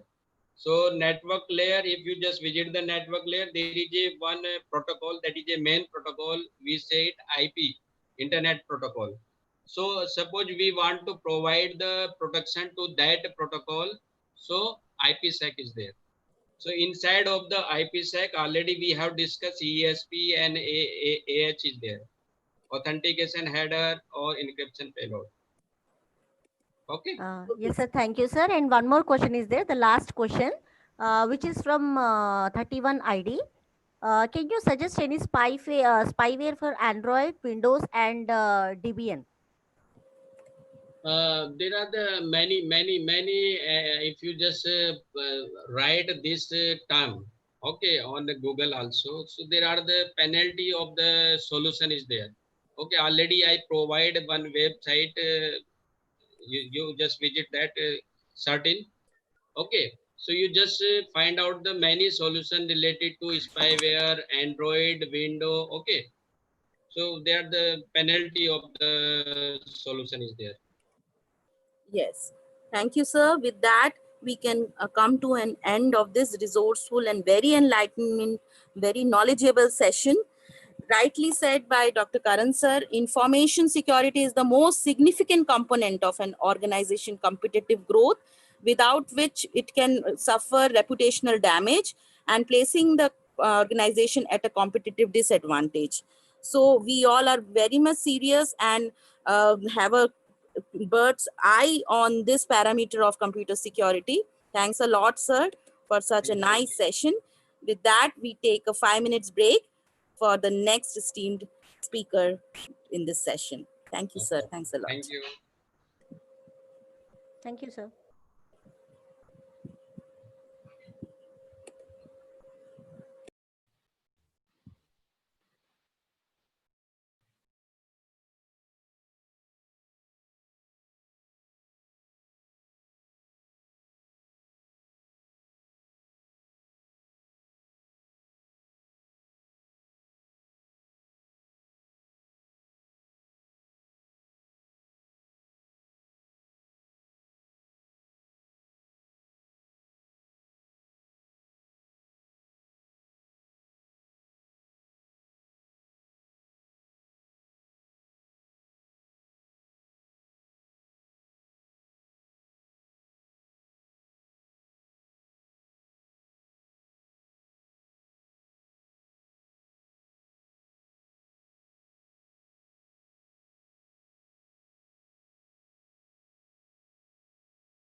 Hello. Yes, am I audible? Yes, ma'am, Yes. you can start. Yes. Thank you. So with this, we start with our second session of workshop on security. And today we have with us on the second session, for the second session, Dr. Anup Girdhar, Duality Solutions and Technologies, Delhi. Sir is a renowned esteemed member of cybersecurity consultant, independent cybercrime investigator, editor-in-chief, Cyber Times Press, and editor-in-chief, Cyber Times International Technology and Management.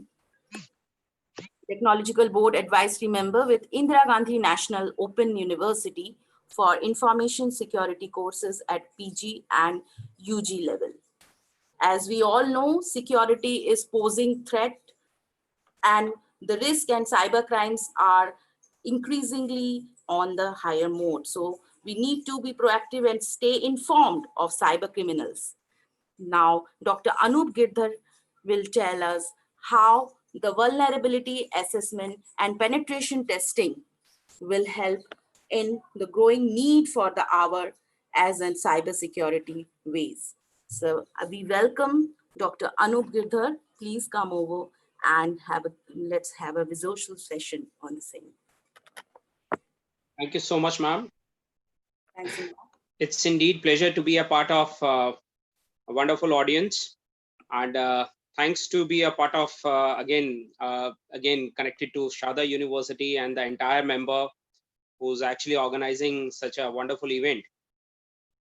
As you very correctly said, ma'am, security is one of the major concern nowadays.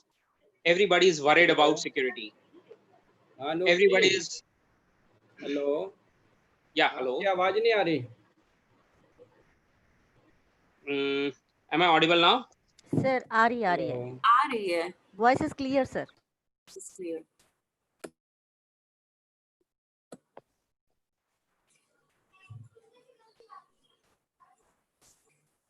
Okay, so shall I start? Yes, sir. Okay, so thank you so much. Thanks for giving me an opportunity to be a part of wonderful audience. And today's topic is really wonderful. Again, we are talking about cyber laws. We are talking about cybersecurity issues, vulnerability assessments, and pen testing. What is vulnerability assessment? What is the real concern in terms of security? I think we already got lots of flames nowadays. I would not say one particular part, but yes, it's not one incident. Daily, I think on the newspapers and the media, even in the government, they are already working a lot on different types of issues, different types of challenges. Excuse me, sir. Excuse me, sir. Please. Sorry to interrupt you here. Have you shared any screen here? Not yet, but I have to just to share it. Okay. Just give me a minute. I'll share it. Just give me a minute. Okay.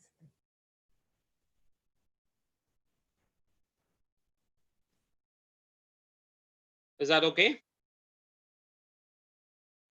Yes, sir. Thank you. That's great. Thank you. So my concern is, what is security? The concern is how the security is actually entering to different scenarios, different model in our society. And especially once we all are working at home, we are actually on that particular ground that we all are working from home due to COVID-19 issues and other issues. So we have to think about, and especially in terms of academics, though the unlockdown version 1, version 2 is already being there, but still, at least academics is still at home. We all are working. We all are, connected to internet. I think we are the people who are more connected to the society, right? And at this particular part, at this particular time, I think we are the people who are facing lots and lots of challenges.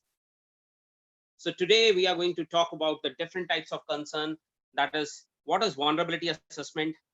What do you mean by a different issues which we are going to generally work upon? What are the different types of challenges? How cyber law is actually going to help us?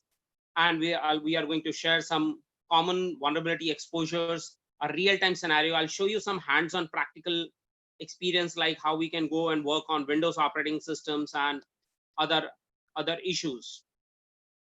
So we'll at the end we'll conclude with some do's and don'ts. So this is what the scenario is all about, which we are trying to cover in this particular topic. So let us talk about what is vulnerability assessment. But before going to start with the vulnerability assessment, I generally start my sessions with some silly questions. So one of the very silly question, I believe you all have email ID like on Gmail. You have email IDs on different free mail servers. Frankly speaking, stop using it or take precautions, because nowadays a real issue is data privacy. Even though we all are using lots of apps, lots of mobile applications, not only related to emailing, though not only email, but yes, I hope you heard about recently 59 applications, mobile apps, Chinese apps has already been blocked by the government of India. So new notifications are there. New standing orders are there for different ISPs, that how they have to perform, what type of activities they all are doing. Why Chinese app means what is the real issues, why they are blocking out these Chinese apps or US apps or many other apps. And I think very clearly in our honorable Prime Minister simply said, come Indians, come, all the technocrats come in front of us, prepare your own apps and get the rewards, even up to 20 lakh rupees or so. So what is this all about? What is the real concern? On which ground they are talking about? So the real problem is, again, the vulnerabilities which exist in our applications, the problems which are there in our application. And what is the main problem? The problem is data privacy. I'll share one incident. I think then you realize why I said like you stop using Gmail or even other service providers. So it is not only with the Gmail. Gmail is from US, Google, right? So I'm not only saying about Chinese apps, even a US apps or any other app which we are using in India. I think India becomes now one of the biggest dumping ground, especially for the hardwares or even for the softwares. Mostly the softwares are coming from China or US, and especially hardwares are coming from China, right? So these are the again cross boundaries issues where Indians are facing lots of challenges. What are the challenges? I'll share one incident. I think that might be held with you also, but you might be ignored. The concern was one fine day, just before COVID-19, I remember. One fine day, I got a call from one of my friends, and I was on his call, but meanwhile, I was checking one mail, and the mail is again from one of my friend, and the content of that mail was, "Hi Anup, how you doing? Today I'm in Dubai. I'll be back next week. Plan to meet either in Delhi or Mumbai." So that was a content written in the mail, and it was on the desktop.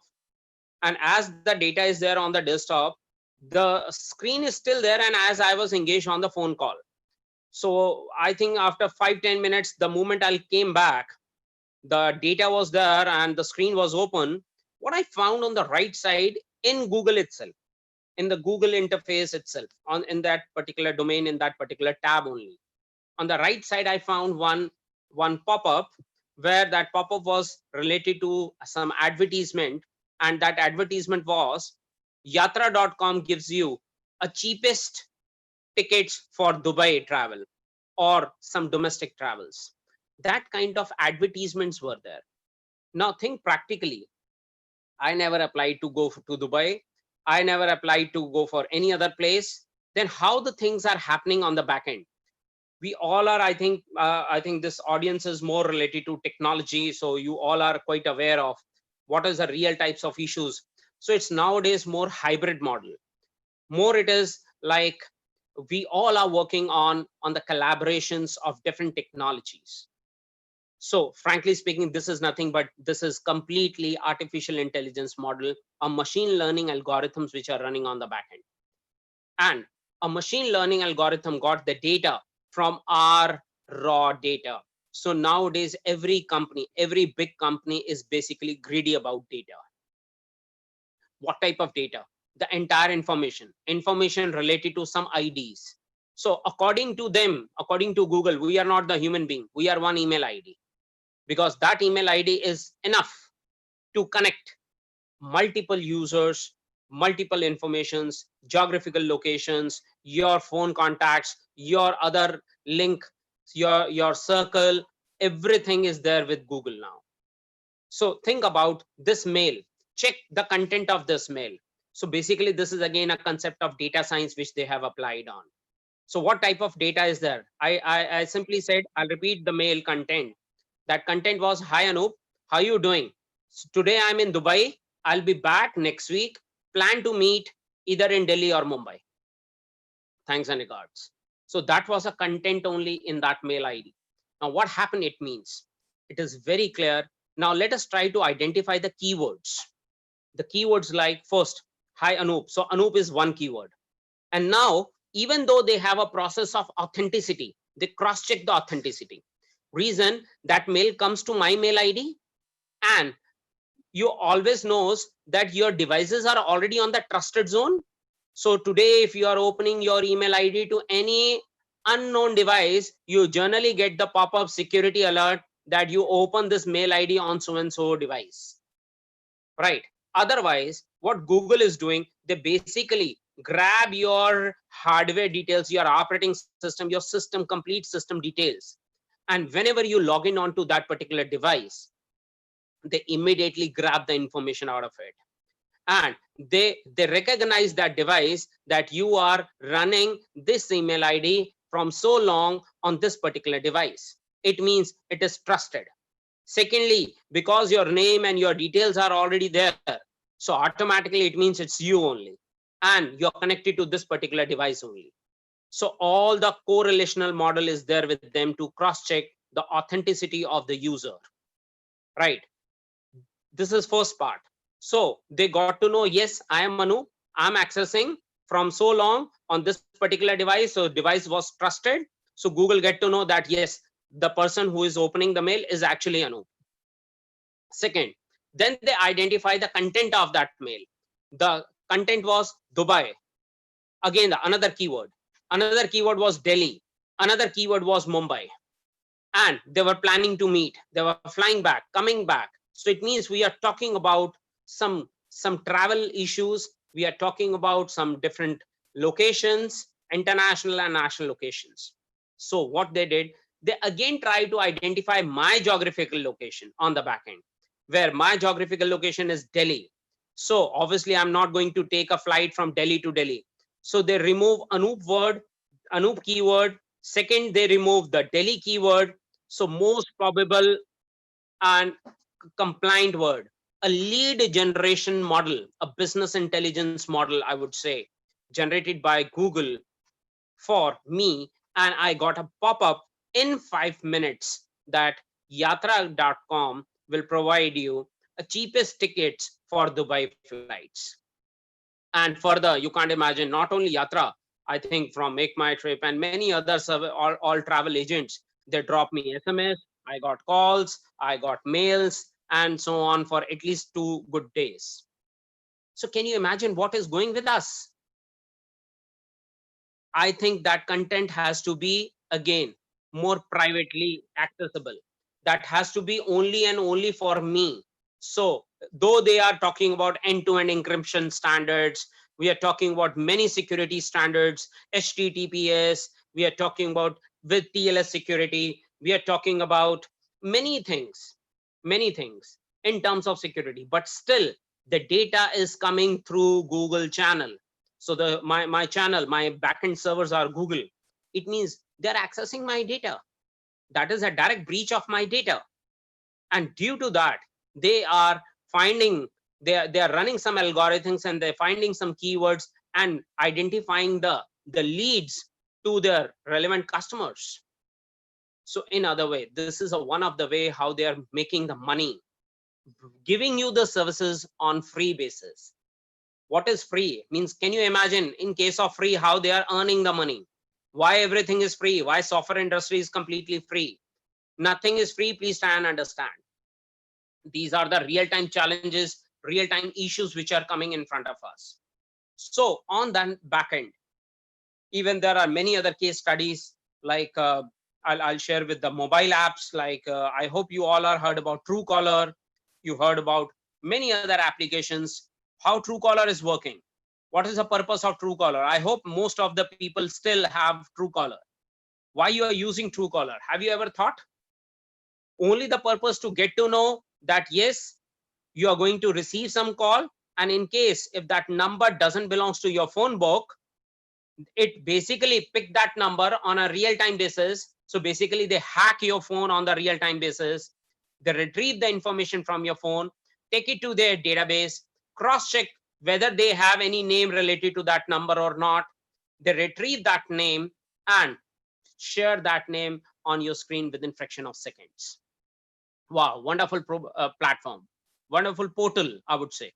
Now think practically how they get the data, how they prepare that database, that contact list. It is completely from our mobile phones.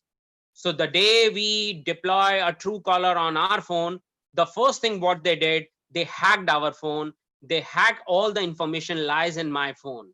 That could be your contact list, that could be your SMS, that could be your location, geographical location, and even many more things. Even they are accessing your webcams, mics, and many other information. So it is really dangerous for us because our privacy got breached in this particular scenario. Even it is more dangerous to make you a victim of any financial frauds as well. But before going to all these things, these all case studies, we need to understand how to secure ourselves. The problems are there. Everybody is aware of most of these common problems. And I hope you also might face some of these kind of issues. And somehow you might ignore, or you even not aware of like how to report and whether we have to report any incident for this as well or not. So sometimes we are in panic, right? So before going to that particular part, and especially at the time once you're working from home, and at the same time you're talking about the laws. So can we think about the compliance of cyber laws? Can we think about the vulnerability assessment model, that what is VAPT part of our system? So how can we go for it? How we can analyze? And especially at the time once everybody is working from home, the biggest problem is like if you are in the corporate security is already being implemented by the IT guys. So you become a one member of that corporate network and you're automatically under the surveillance, under the firewalls, under all the security issues, whatever has been imposed over there.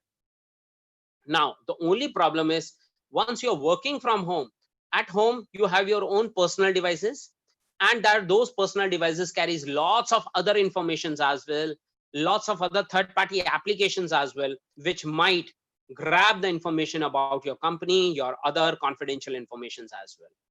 So only the problems, and again, you are not that level of, you're not carrying that level of firewalls or security issues or standards to where we are working and all. So in case of incident response, can we practically go for it? Can we quickly check what is vulnerability assessment? And can we do a small assessment on our machine? Can we audit our machines? Can we identify what the real-time issues are there in my machines, so that you can able to grab the real-time scenarios, real-time problems? So this is what all about. So we are going to start working on the major topic is vulnerability assessment. But now I would like to start with a little preface. What is vulnerability assessment? It is highlighted especially on the screen, if on the slide, if you can take a look. According to me, this IT auditing has to be divided into 3 different categories. The biggest problem, like if you talk about even IT guys, even you talk about the security companies, they simply talk you about like, we'll go for VAPT, we'll go for so-and-so things, and we'll do this, that for related to security, identification, vulnerability issues, and all that stuff. No, this is not the real concern. Please try and understand. First, we need to understand what is IT auditing. Auditing doesn't mean vulnerability assessment. Auditing itself is just a big unit. It's a group which carries the first major part is asset management. What to be audited? At least we should have the list of assets. I'm not only talking about tangible, but I'm talking about intangible assets as well. So what are intangible assets? I'm talking about the hidden services running in your operating system, the hidden ports which are open in your operating system, network connections, status of the connections, protocol accessing on those connections, applications which are running on the backends. So we are talking about all those things. Every particular part, we are talking about these areas. That is basically IT auditing. And under that, the first is asset management part. So we have to analyze our assets. Today, I'll show you a practical also for the asset management part, so that at least you should aware of what exactly is running in my system. Like in mobile, how many applications you deployed in your mobiles? Like, is it 10, 20, 30, 50? According to you? Even not more than 50, 60, 70. But frankly speaking, if you are saying, let's say, I'll give you an average. If you're saying that we have deployed, say 20 application, 20 mobile apps in my mobile phone, and I'm using those apps internally, if you really go with the asset management, then you realize it is not 20, it is even more than 200 plus apps which are lying in your mobile phones. The usable, the front end apps are 20, but there are internal apps, operating system apps, or hidden services which are running, which is connected with some apps. So if you just evaluate, if you count, you'll identify that there are even more than 200 plus apps are there. If you are saying 20 apps, so it means I'm talking about you're just talking about 10% of the apps, but actually 100% apps are there, means 200 or even more than that, the number of apps are there lying on your phones. Got it? So first we have to do, for instead of directly approaching to vulnerability assessment or pen testing part, now first we have to do asset management, and then we have to scrutinize our assets. What exactly is required? What is not required? At least if anything which is not required, please remove it. And make sure that it actually removed. It is completely uninstalled. Sometimes even after uninstall, if you check in your computers, you will find that still their artifacts lies in your computer. Some folder, some files still lies in your computer or even in your mobiles. So that's a real challenge for us. We are not aware. According to us, we uninstall the app, but actually it is not uninstalled. Only the front end is uninstalled. The backend service is still running. So we have to make sure that whether the assets which we are really carrying is really required or not. And if it is required, then only we'll talk about vulnerability assessments. Then we'll talk about versioning. We'll talk about patch management. We'll talk about severity levels of each and every service, application, ports, network activity, which all are running in your digital gadgets. So that is the next stage called vulnerability assessment. We need to identify the vulnerability assessment based on CVEs. I'll show you CVEs and all practically. And on that basis, then only we realize, okay, what is the real level of the problem? What is the severity level of that problem? Is it critical, high, medium, low, or informative? So some categories are there under severities, the risk factors, which are actually lying in my system.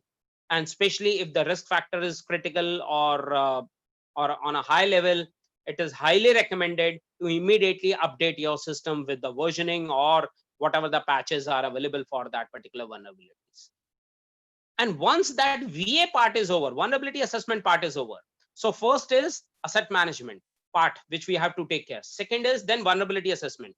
And once both the things are okay, fine, tested, then actually the third part started, which is called penetration testing.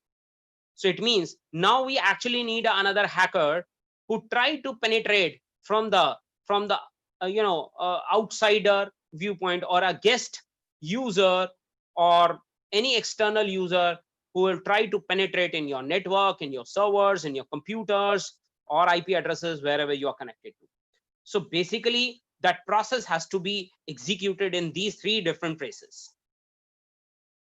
So quickly, I'll come to the point. What do you mean by vulnerability assessment? Vulnerability assessment means the process of identifying the technical vulnerabilities in computer networks, as well as the weakness in the policies and the practice relating to the operations of these systems. What do you mean by that?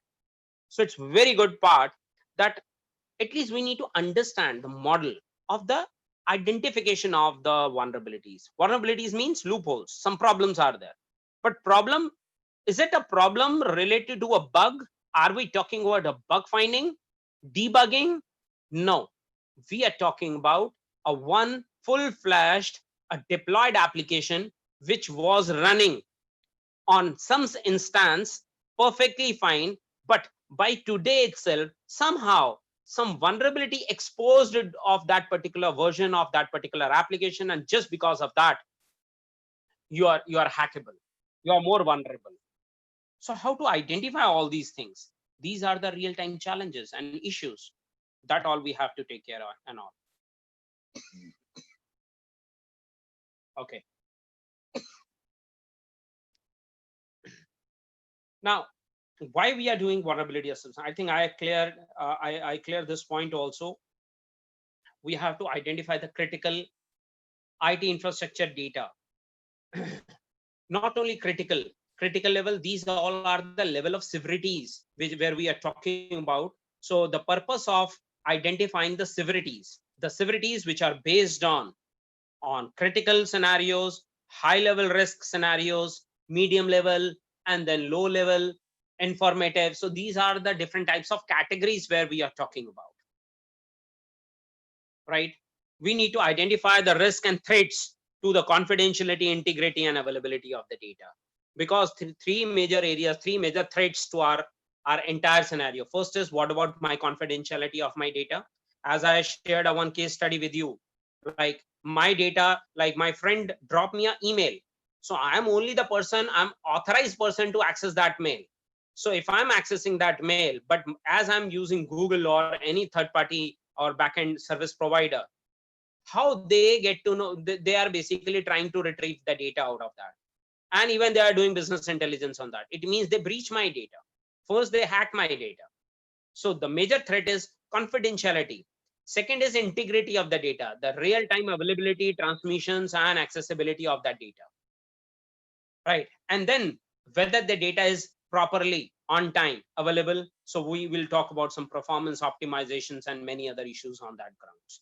So these are the three major areas which are called as risk and threats to our potential identification of the data. And in case if anything which has already been exposed, so if the data or any kind of information, could be your server details or your IP details, in case if something is there, can we able to identify the exposures of those assessments? Means if you want, I'll show you using some small keywords. Even there is a concept called Google hacking. Doesn't mean we are hacking the Google, but basically it is the advanced searching techniques of Google, and on that basis anyone can able to grab the information out of it. Anyone can able to grab the information and try to expose that information. Do you want to see the NASA server? I can immediately, just on a one single click on one single part, I'll take you directly inside the NASA server and show you the entire FTP, their folders, their files, which are directly accessible from that server. So what is this all about? This is basically the data which is actually exposed, right? So what type of securities has to be imposed on their web servers or on different types of networks? That is the real challenge which we have to take care of it. And can we able to do a remediation plans? Can we able to develop those plans and all that based on the CVEs? So till the time we are not aware of the types of vulnerability which exist in my platform or in my infrastructure, how can we design? Or we'll talk about the remediation part of all the exposed vulnerabilities. So that's another stage, next layer of stage. So obviously, now first you need to understand what is vulnerability. Is it ethical, unethical? I hope you heard about one word called ethical hacking. What is ethical hacking? Please try and understand. Ethical hacking means you are talking about the ethics with hacking. Now, what is hacking?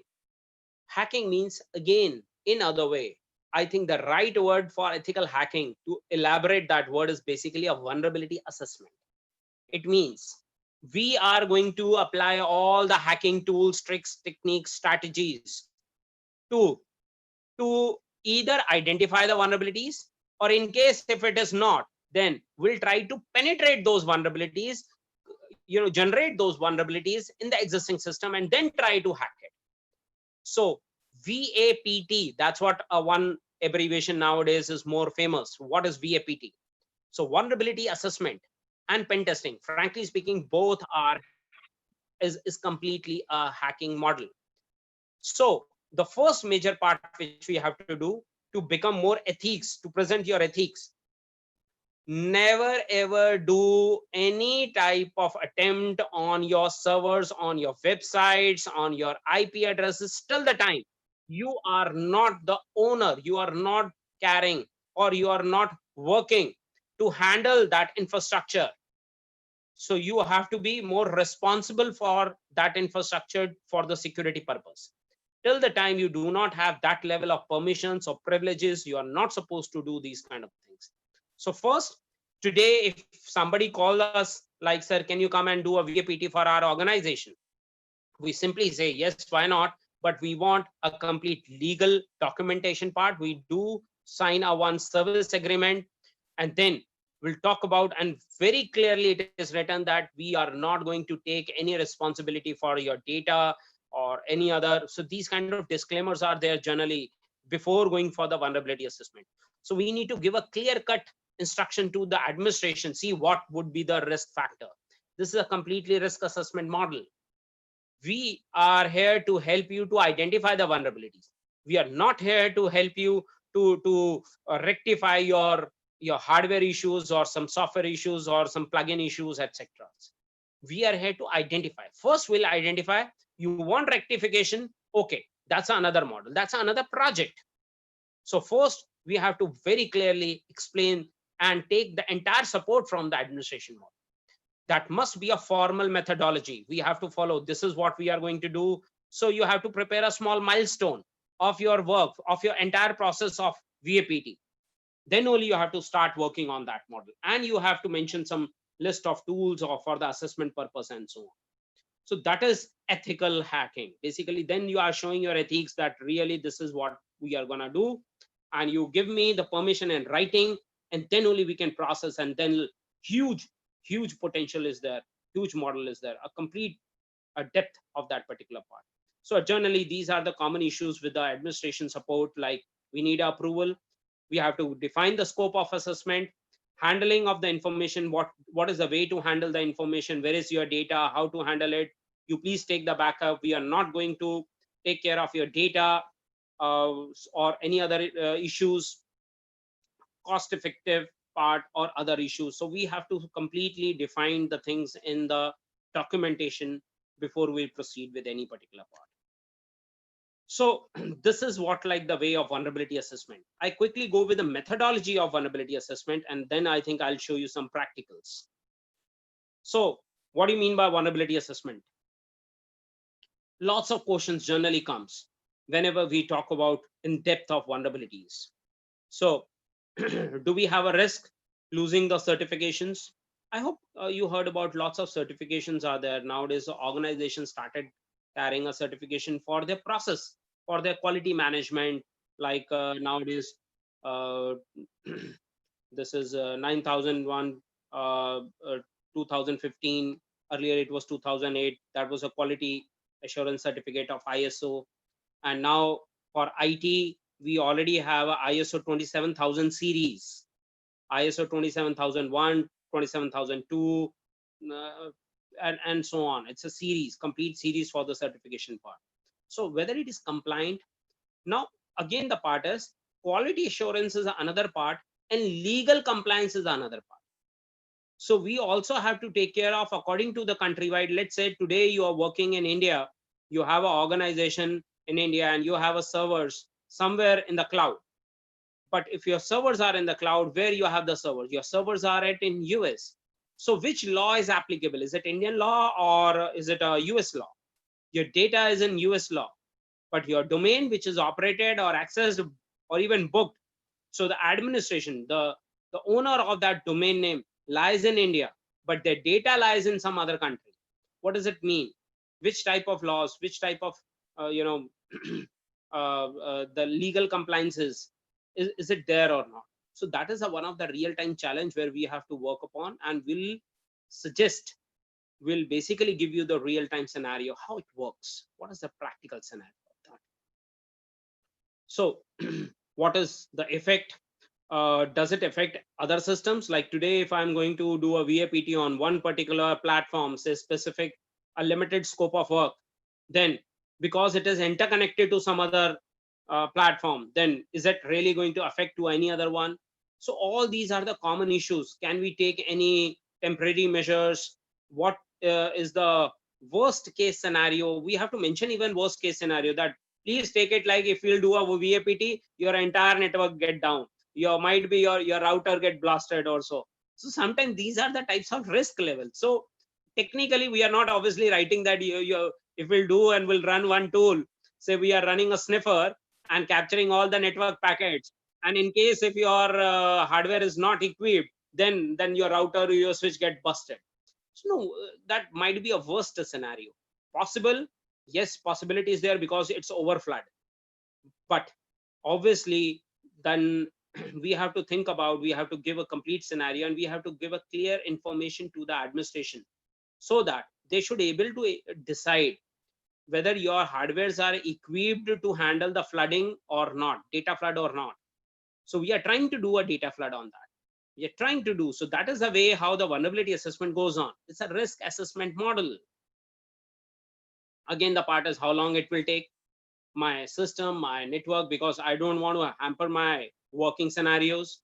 So what is a good time for the, so generally, frankly speaking, we got the orders mostly on the weekends. You please engage on the weekends. So we are more working with the weekends, Saturdays, Sundays, especially we got the orders because company is working say for 5 days a week. So Saturday, Sunday is open for us to go and do all other VAPT part to other companies, other organizations.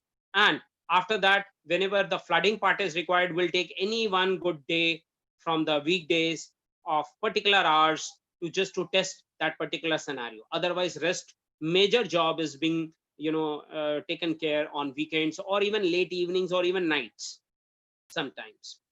So many things, many issues are there in terms of, so if we really follow a vulnerability assessment model or complete methodology, then I think you'll be more on the safer side.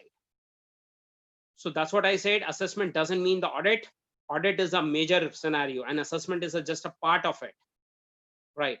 Should be helpful, yes, obviously, and it's consistent and the documented methodology must be followed. So assessment model. So 6 good process has to be taken care. Assessment planning. First, you have to plan what you need to be assessed. Entrance into the conference. So we have to take care. Conference means we have to take care and we have to connect with the management. We have to take care with the IT guys. We have to take care of the working scenario. A one person or a resource person or some hardware or software resources required to be connected, and so that these all people must be in a one conference. So we'll generally start the conference model and we'll get into that, and then we'll start our field work. Field work means let us do it, practically implement it.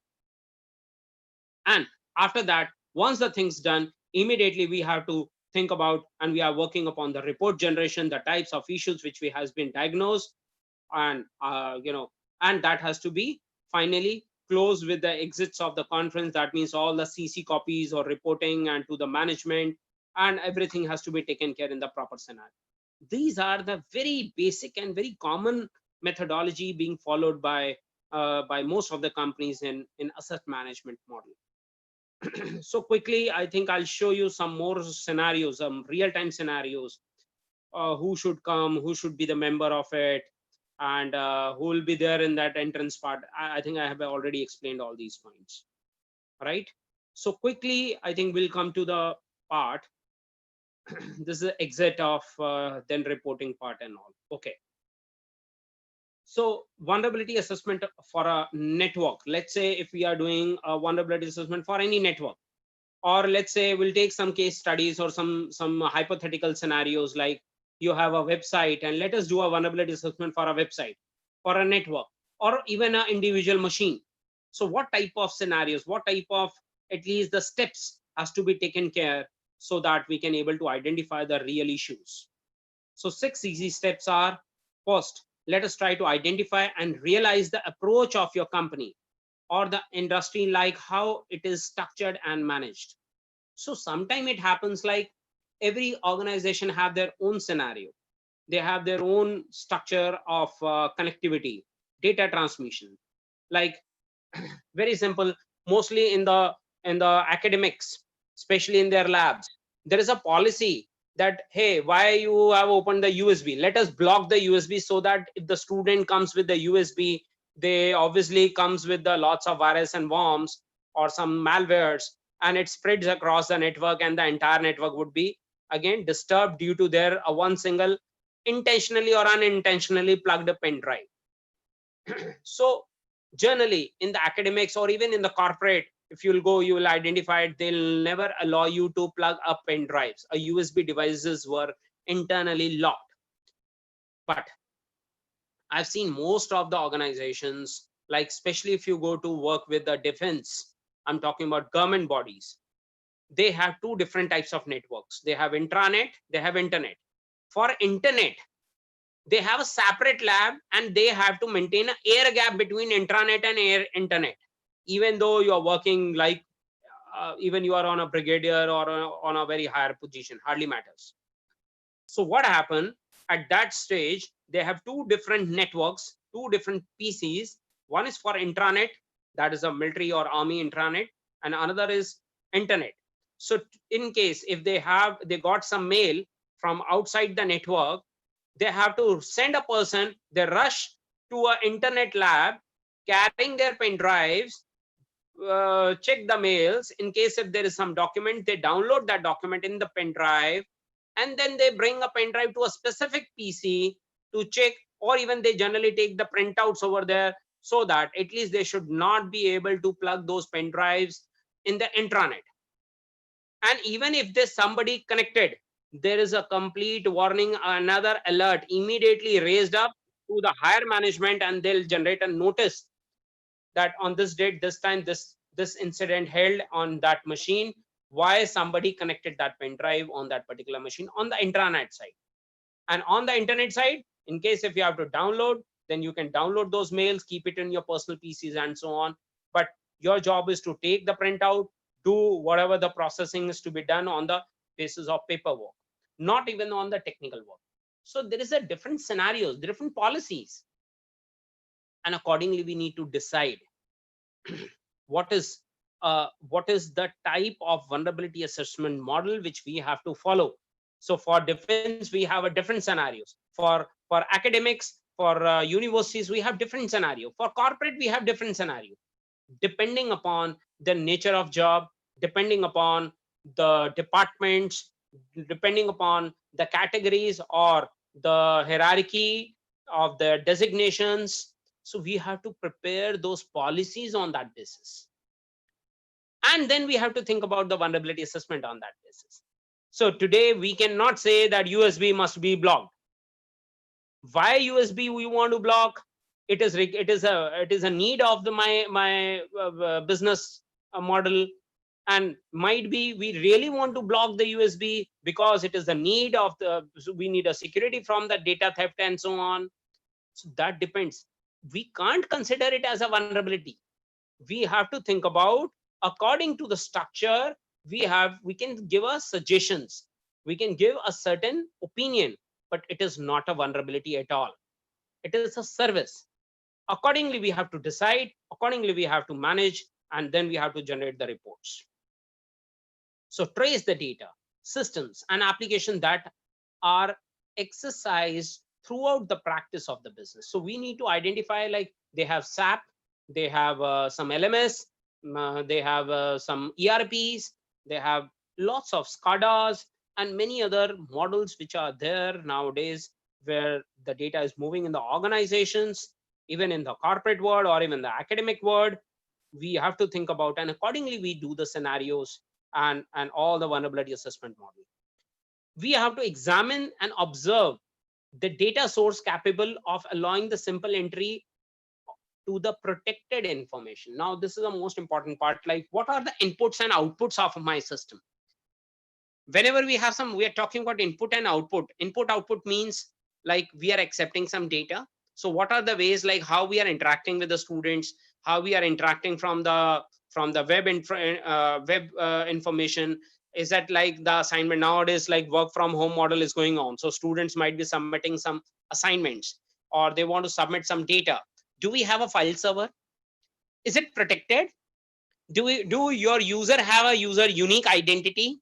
In case if it is having a user identity, can we able to cross check it? These are the common issues, common challenges. Like even in network, let's say I'll show you a practical, just take a look on this particular ground only. Like right now we all are connected to Zoomers. Secondly, this is live on YouTube. So my concern is I need to identify whether I'm connected right now. Yes, obviously I'm connected. So connected means what? Connected to whom?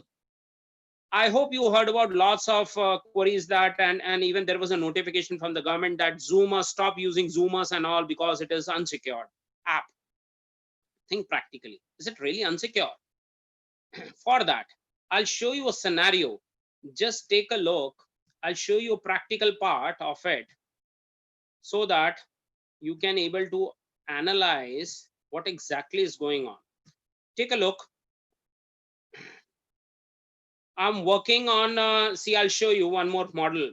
This is completely Sedulity operating system. We are the India's only company. We filed a patent in 2011 and we filed this, we developed this model called Sedulity operating system. It is completely like a Linux environment. I hope you heard about Linux, Ubuntu or other environment, but we talk about lots of flavors. We talk about lots of security issues and many other scenarios in this OS, in this particular operating system. So quickly, I just want to show you on Linux part. So we all are working on Linux environment. I hope you might be more comfortable with Linux. So I'm just quickly showing you some practical part. Like right now I'm connected. So what is my IP address? So I'll just go with a ifconfig. I wrote a one command called ifconfig. And right now my machine gave me a one local IP address that is 192.168.1.9. So this is the local IP address of my LAN card. Now, another scenario is, okay, if this is the IP address, can I able to judge what is the public IP of my system? So what I quickly do at this particular stage, I just go with one of the commands, say, even you can just simply write or search on Google, what is my IP.com. So you immediately get your public IP address. So remember, whenever you are on internet, you have two types of IP addresses. One is your private IP, where this is the private IP given to you from your router. So it means you are in LAN. And at the same time, you got a one public IP because you are on internet. Then your ISP deployed a one public IP to you. So this is the another public IP from where I'm accessing this internet services. So it means I have two different types of IP addresses where I'm working. My concern is I want to cross check to whom I'm connected. What is Zoomers? Is it Zoom.us means, is it really the Zoomers? My data is going to some US IP addresses, or where that IP to whom I'm connected to? Can I able to cross check the Zoomer services? So quickly I try to go for it. And I'll use a very good command. Remember, this command works on Windows. This command works on Android, Apple OS, Linux. So all the platform are compliant with this particular command. In case of Linux, I'm just using more, so pipe more. And AN is basically, I want to identify, archive all the network IPs. So that's why I use N. So this is what the scenario is all about. And it quickly shows you that, see, my system now IP was 192.168.1.9, so you are aware of, and it is completely connected with TCP IP connection. So you have a TCP protocols. Under TCP protocols, my machine is connected with, and many ports are open. And if you can cross check, you will find there is a 172 IP series which is connected with 443, and the status of that connection is it is established. So what does that mean? Where this IP belongs to? Who is working on this particular IP 172 dot so and so, and then the another IP is again. So 443 is the port number of HTTPS protocol. And nowadays, I believe this 443 is also along with HTTPS with the TLS. So you need to cross-check the versions of that as well whenever you're accessing the internet services. Apart of that, quickly, I'll just pick any particular IP, let's say 172, again 115. So according to that, I believe you can cross-check. These all are the Class A IP series, some 52, then again 115, 172 series, and so on. So we got most of these IP. Let me take the first one.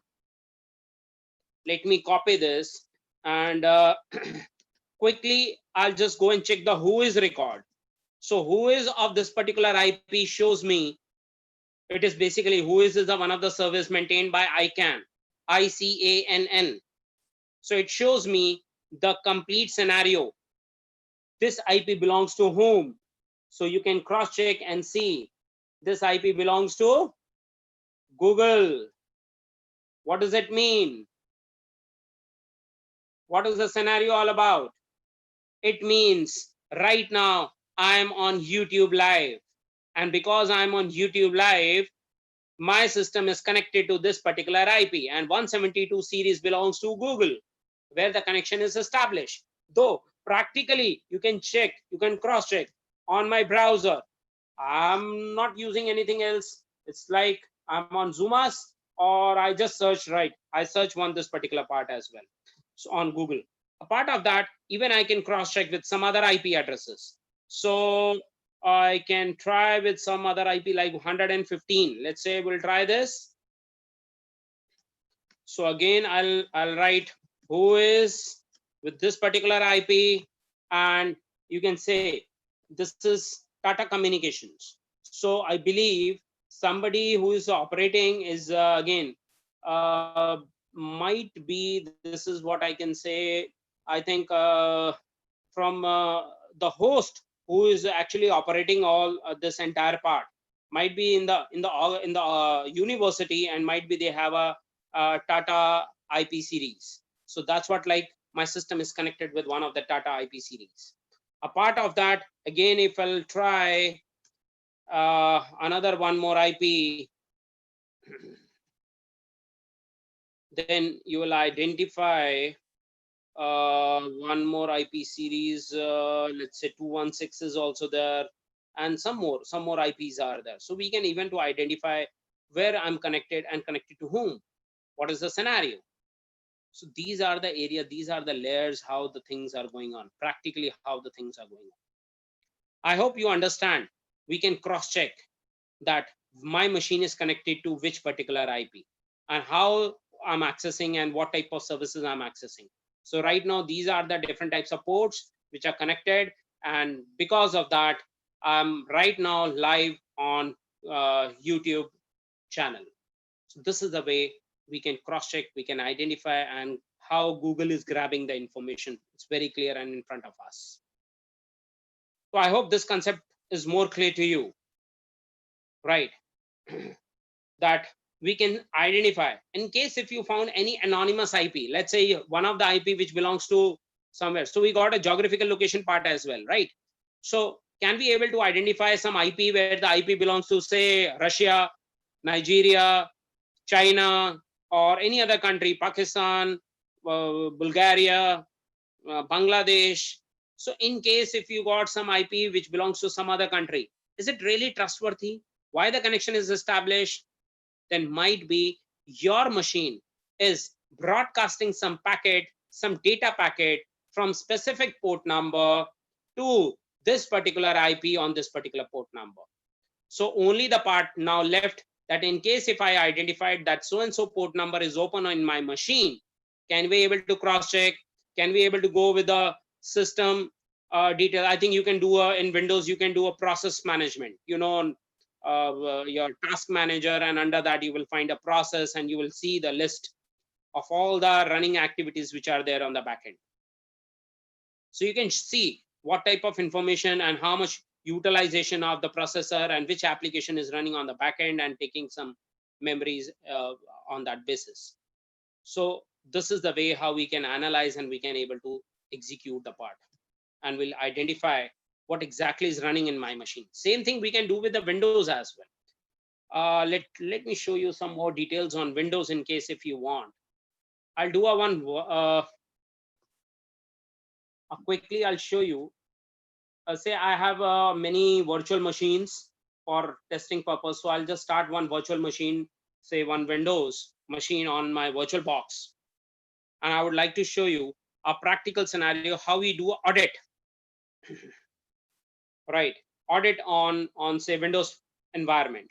So quickly I'll just come to this particular part. So I think now you are more aware of, now you're more clear about how to track the data system application running on the network, examining the unobserved data source sample captured of allowing a simple entry of the protected systems also. I think you can go for some more tools, like I recommend Wireshark. There are some list of tools for the vulnerability assessment as well, for the specifically for the network purpose. So we can classify both virtual and physical servers. So this is one virtual machine. Now this is what, Windows 7. And what is that? If I'll rotate, now you are on Sedulity operating system. So you can classify both the virtual and physical servers. Track all the existing security measures which we are running or implementing. And finally, we have to inspect the vulnerabilities which lies in the networks. This is a way how we do a simple methodology working on the network standards. Even in the same way for the websites and so on. So let me show you quickly on Windows. Now this is Windows 7. I think you are aware of what is Windows all about. Now, in case if I'll talk about Windows, just give me a minute. I need to check the network settings. Okay, this is for LAN. I'll take for Ethernet. Okay, so I keep it on the bridge mode and trying to connect another networks. Finally, I'm now in the network. Again, I'll run a one command prompt in Windows CMD. I believe you are aware of. So you run one network command. And okay, for better look, I'll just increase the font size. I think that would be more visible. Okay, so at this point of stage, we can also write a command called ipconfig. If I'll press enter, you will get a one IP. So the IP address of this machine is 192.168.1.10, and another machine for Linux, this Sedulity operating system, that IP was 192.168.1.9. So what happened in this particular laptop? I'm running two operating systems parallelly. I'm running two different operating systems with two different network identity, right? And in this case, if I supposed to access some services, okay, so let me quickly identify.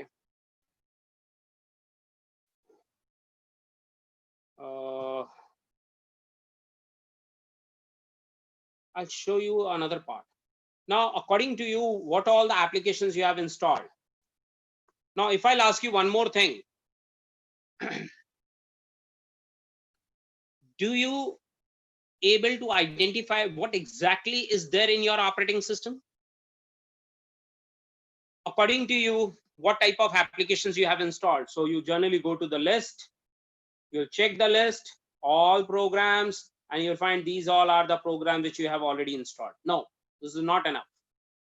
If I'll say, okay, then generally might be you'll go to the control panel, and then you'll find programs. In the list of programs, especially you go to uninstall programs, because the list of all the applications which were already installed is already listed. Now, even though this is not enough, right? So these all are the application according to me. So total, say according to me, I just installed 17 programs. It shows you over there. Is it really 17 programs or even more than that? Or you'll cross check. You have only 17 programs in one PC, as practically I've shown you. And if I'll go to a properties of this task manager or so, this network, just give me a minute. Yeah. So I'll start with the task manager. According to you, you will find the list of the applications which are running. That are only 2 applications which are running. But on the back end, you will identify 56 processes going on. And even your CPU utilization is 100%. What does it mean? What does it mean? It means something is running on a back end. Something is running. Audio dg.exe, something running, which is trying to occupy lots of memories and all. Some more applications which are there on the back end, which occupy lots of memories and all.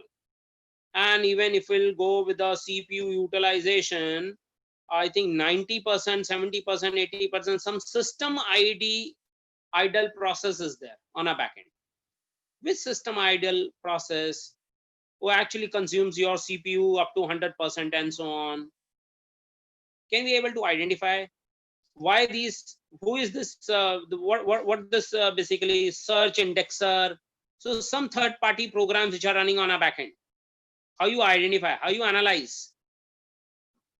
So for that, what all we need to do? What do you mean by this SVC hosts? Lots of applications. Is it really worthwhile? Is it really required to be into the system? Many issues, many challenges and many issues are there where we have to work upon and we have to think about. And even on a backend, the list of processes which are running, you can identify the list, even their process ID, etc., with their names and all. And their status, whether it is running, stopped, or what is the status of your services. Remember, these services do not have any UI.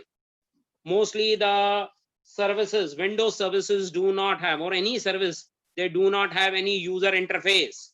User interface is obviously for some apps, right? So my challenge is like, how do I understand that my machine is infected with some malware or not? So let us do some vulnerability assessment for this. But no, I never suggest the first part as a vulnerability assessment. I always suggest, and as at the beginning I said, first, it's better you go with the asset management model. How to go for asset management model? I quickly show you a one small program, one very small tool by which you can even get the complete detail of your operating system within fraction of seconds. I would say fraction of seconds. I have a one tool called WinAudit. Let me quickly double click. So it is a plug and play, you need not to install. So even you can carry in your USB or on network share model, you can simply start this model. So this is a simple program, and simply you have to click to the button called audit. The moment you do audit, basically this auditing doesn't mean that includes all 3 stages. It only and only generate a asset management list, which is tangible or intangible in your computer. So the moment you click, it is auditing. Meanwhile, practically you can see, and things done. So within fraction of seconds, you will get a proper report. So exactly on this date, this time, this machine is there in front of us, right? This machine is running. What is the computer name, your domain name, your operating system which you are running, on which model you are running. So your platform details, which processor you have, how much RAM you dedicated, hard disk size, and many other information, and from which user you logged in, and for how long the system was up. So the system was up from last 7 minutes, and local system date and time. And now if I talk about installation, so it's a big list. I think instead of going to big list, you better to go to the left side panel. In I think not more than 30 seconds, we'll able to identify what is the system details of my computer, how many softwares which are already installed, even when it was installed, what were their versions, and many other internal details. So you will get a proper list. You'll able to identify the complete list, when it was installed, when it where it was installed, what is the location, and so on. So I got one Google update helper, which was internally running, language, versions, and it was installed on 6th October 2015. It means what? Today is 2015. So almost 5 years I'm running this PC, right? Almost 5 years I'm running this PC. And frankly speaking, I never installed any antivirus into that. Manually, we try to diagnose all the issues, and we rectify the problems there and then. Which application is running on the back end, where it was installed, on which date it was installed. A single click of one simple application generates the entire list of the softwares, list of application, list of installation. Everything is there in front of you. Any software got updated or not, so you can even cross check with that updation list. So you will get a software update list, you will get installed applications and many more things. So you will get a big list. I've shown you uninstall list. There was only 17 applications. Is it only 17 applications? Is it only 17? I think now you realize what I'm talking all about. There are many things which are there inside the operating system. So we need to work more with the operating system analysis. You know, in other way, we call it OS hardening model, operating system hardening model. So we'll work on those grounds. And many other information, like what are your list of peripherals which are there, what about securities, what about groups and users, schedule tasks in your operating system, uptime status, error logs, environmental variables, regional settings, Windows network, network mail, like again, then you have a TCP IP, BIOS, hardware devices, display devices, adapters, install printers, BIOS versions, system management, list of processes, memory, physical devices, drives, communication ports, startup programs, services, running programs, etc., etc., etc. So technically, within fraction of seconds, you can actually do an asset management of your computer. You'll able to generate a complete list. It's very simple, and things once it's done, you can email yourself or even simply save this list. You'll able to save it in HTML form or whatever the form you like, and even in PDF or and so on. So simply you got a complete list of all the services, all the applications deployed in your computer. This is the instance report on this particular instance, on this particular time frame, timestamp model. We got a proper list, what exactly lies in my computer. Now, let's say I don't have antivirus. Say, and again, I'm running internet, accessing lots of application sites for surfing purpose and for many other purposes. And after a while, I identified my system is quite slow. It's not responding, or some pop-ups or some issues or some bugs, errors coming in my browser or some application and so on.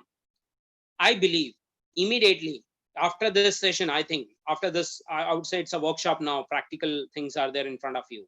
Immediately you take a output, take a screen, or keep a one report with you, your audit report, asset management report, and further, say after a fortnight or weekly or monthly, again you generate another report. Now, once you have both the reports, pre and post assessment, now it's better to go for assessment.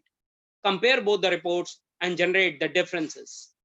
The moment you will get a difference list, automatically you get to know what all the activities, what all the wanted applications were there, or any particular plugin which is there in your system where it was not before a month or so, or before a week or so, and now it is there. If we able to identify, check their version, check their process ID, and simply try to kill it. Try to identify from how to kill. Again, you can go to the event manager. You will get a list of the services and softwares. So there are many things you will find out. Right.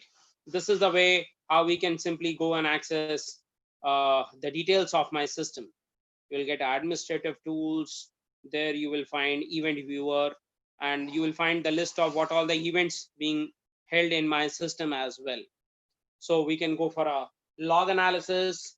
We can go for other details, what exactly is lying in my system. Very simple, very easy way to identify, and accordingly we need to take an action, how to block it and how to mitigate the risks which are lying in my system.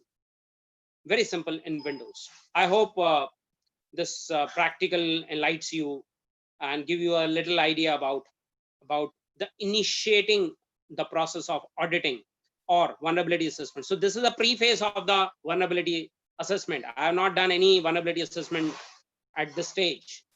We have to go through with the vulnerability assessment, right? But this is a list of the application which you identified.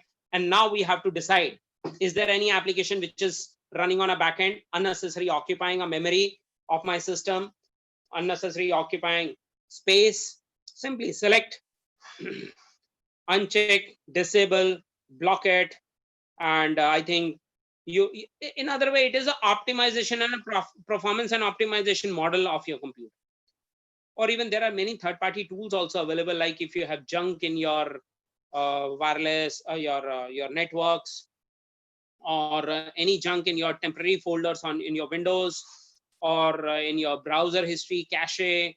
So they'll try to diagnose that data, identify that information, and try to delete that data. Some performance system optimizers or internet optimizers. There are many such applications available online. So you can download and you can cross-check and access that part.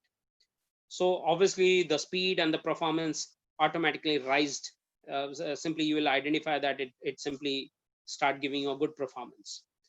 Then now you already sanitize. You sanitize the list of the applications which is actually required in your computer.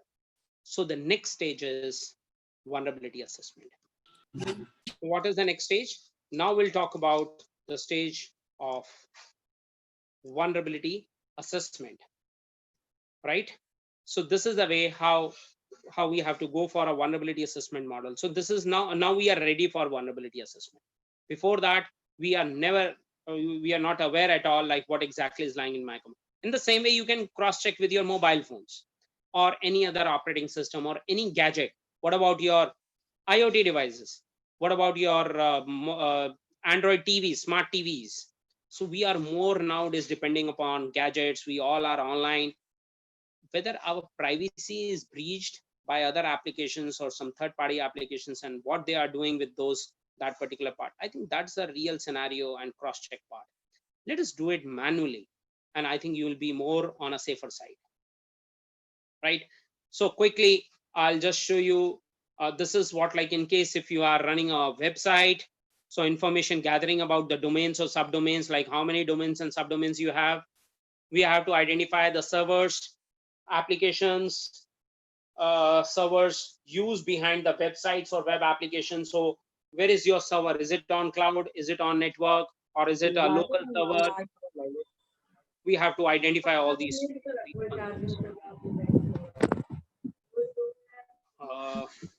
Is there any query? I think somebody's there. Is there any query? Or should I continue? Yeah. Yes, sir. You can continue, sir. Okay, perfect. So my concern is this is the way how we also work on the website part.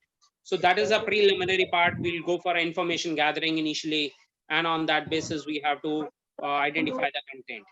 So the third stage is again identification of sensitive data transmission.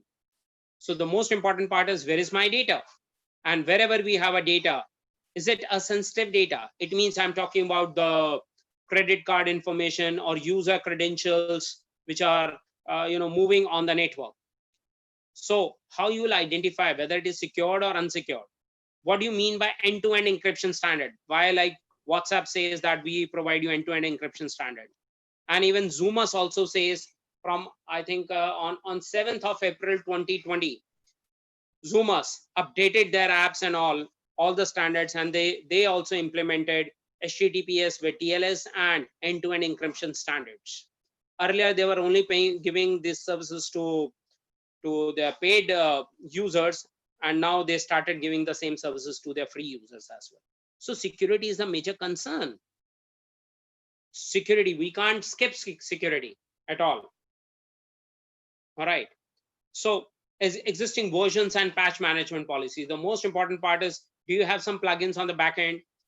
Do you have some services, some version, which language you are using, which platform you are using, any CMS which you are using to build our websites, like nowadays you heard about WordPress or Joomla or Drupal and many other website development CMS are already available in the market. Even they also have some patches. So whether we really have some vulnerability in those patches or on that particular versions, so we need to talk about the updations of that. Again, the same way, security policies like HTTPS, firewalls, reverse proxies, etc. we have to talk about, and we have to find whether something is there on a backend or not. And in case if it is, whether it is secured or not, whether it is properly configured or not. Please try and understand. Everybody have the firewall in their operating system by default. Everybody is carrying a firewall, but whether it is configured or not is the question. And whether it is properly configured or not, and configured for which particular area, for which particular purpose, for which particular ports, protocols, IPs, series, and so on. So for that, the management need to decide. The CTOs and top IT management people need to decide what has to be allowed or what has to be blocked. That has to be based on scenarios or different scenarios where we can go and configure all these things. Accordingly, we need appropriate scanning tools or manual data processing attacks, etc., which practically we do for vulnerability assessment model. And finally, go for reporting, which must include severities. And further, we'll talk about suggestions, recommendation, and then this cycle goes on for re-auditing process. So many things. I think work from home is the biggest channel, nowadays a biggest challenge. Many people are facing these kind of issues at home as well. I think you are quite aware of what I'm showing. Even these are the facts. The major facts from work from home was like distraction, which is very high. Technology and internet issue, or might be my internet was working and now, for instance, it is not working. Appropriate space for WFH, which means work from home. Staying motivated and driven, which is very, very challenging because really we have to be more motivated as we are alone. So generally get into depression or some other type of issues. So we have to get motivated. Self-motivation is more important part nowadays to start work from home and all. Okay, overworking model, because now we don't have a time limit. Generally, whenever we were in the office, we have a proper time limit. I think I'll show you one video on this particular part, then you realize what I'm talking about. This is a real-time scenario, I think, for work from home. Earlier it was, so it is a comparison report. So you can take a look.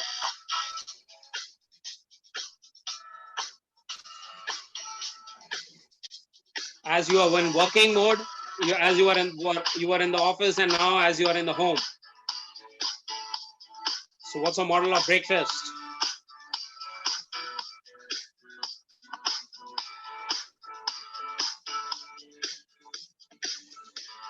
So you have to be more motivated, right? At home. Is this the way you are sending the mails nowadays as well? Is it the work from home model? Is this the way how you do your lunch?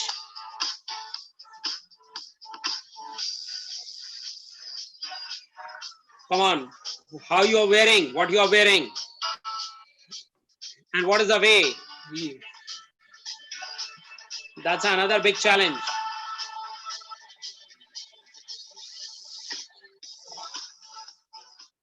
A basic scene like the real-time scenarios of work from home model. And I want to show you one more very good video, I think, where you realize a real-time challenges, are real-time issues. This is what happened. So is it really with you also? Sometime someone is sitting and showing something else, and then simply. And it's really challenging. I know the children. Is it your children's like little naughty and they want your attention?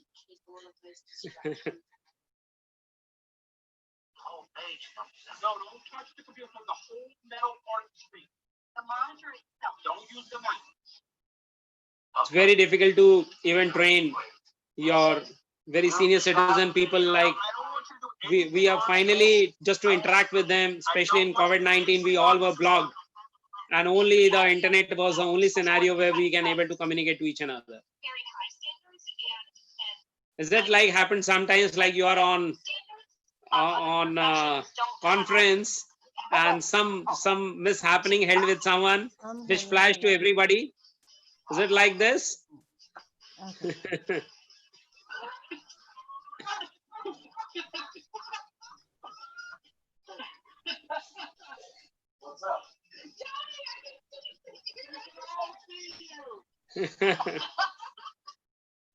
So think practically. What are the real scenarios?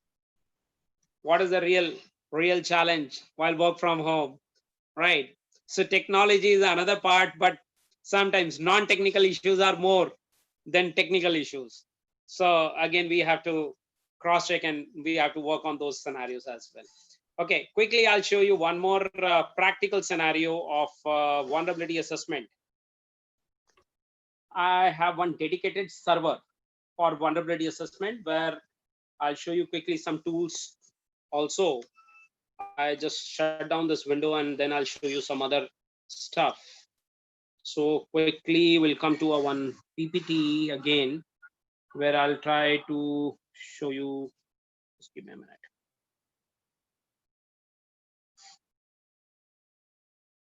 Okay. So what are the technical challenges? So major technical challenges like Wi-Fi, internet services, or infrastructure issues are the very common challenges, I believe, nowadays, which you might have noticed, right? And again, as we are into these particular scenarios,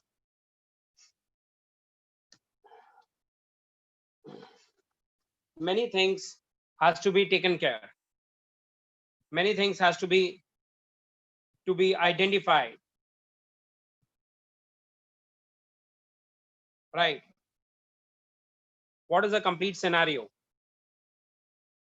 Just give me a minute, as I think I'm talking about the technical challenges. So this is also one of the technical challenge facing very frequently, right? So next is vulnerability assessment model. What is vulnerability assessment? Quickly, let's go for it.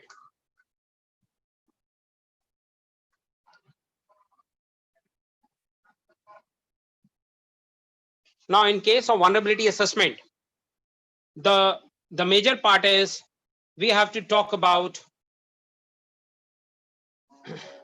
the different types of severities. So I'm going to show you right now, can we able to diagnose the level of vulnerabilities? Can we able to diagnose the real-time issues exist in my system? As already we have operating system, and as I have already shown you some basic criteria, the practical issues. So now the next stage is how can we diagnose a practical version of that. For that, I'm using a one server, which is again, I always recommend. There are many paid applications also, but I recommend open source applications. I recommend generally Linux based applications, which is more helpful for everybody.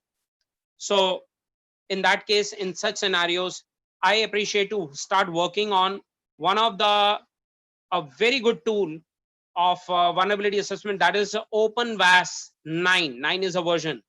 I'm talking about vulnerability assessment scanner. So one vulnerability application scanners are there, and we're going to work on that. Right. Quickly, I'll just try to open it. Just give me a minute.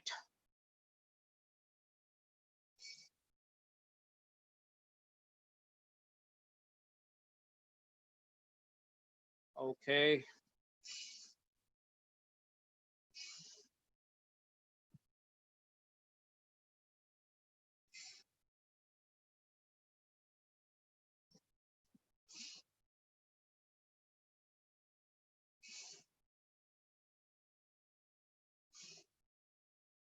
Meanwhile, do you have any queries? So even you can chat on a chat. I think if you can write down, that would be better. And then further, I'll show you a practical part right away. Dear participants, if there are any questions, so please you can drop a message in the message box or raise your hand so that you can be unmuted. Anyone, please? No, sir. You may Sir, there is continue. a question from Ms. Please. Anchal Ahlawat. What is the use of entropy for detecting any type of attack? Any type of Attack. Use of attack. entropy for detecting any type of attack from Anchal Ahlawat. Okay. So kindly answer. Generally, whenever we talk about any entropy of attack, somewhere like some symptoms are there. Generally, like how we identified that some malware is in my computer, because as I'm taking the scenario, so I'm taking again operating system detection techniques, let's say, or on networks or on Wi-Fi or on websites. The major part is you'll identify few of the things you must note down, and even that is what like we have to frequently identify these problems. First is that your system process increased, the list of process list increased. For how long your CPU is consumed up to 100%, and the number of process list which has already been increased. In case if there is any virus, is that your network traffic increased because somewhere some data is broadcasted. I'm taking that worst scenario where even our antiviruses, our firewall is not going to work at all, and the system has already been infected, where we don't know about it, we don't have any idea about it, that even my system is infected or not, but only some symptoms are there. Symptoms like the major symptoms is like my system is quite slow. The day I installed it was quite fast, and today all of a sudden it is very slow. Second, the major another issue is it takes a lot of time to boot. Third, memory management, process management. So if you really want to go for a malware detection technique, you can identify. Recently, one of my student, we have just filed one PhD.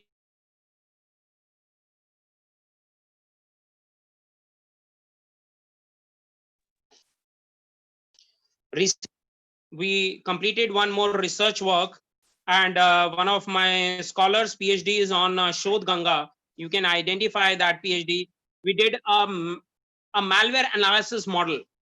We designed a new malware analysis model which clearly says that how you can able to identify untraced malwares, untraced networks, right? So where we are connected to whom, and how we can able to diagnose and again try to mitigate those risk factors, those vulnerabilities.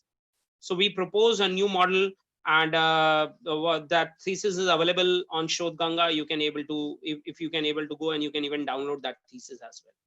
A very good research work which we admitted and highly appreciated by the examiners and externals who evaluated that thesis.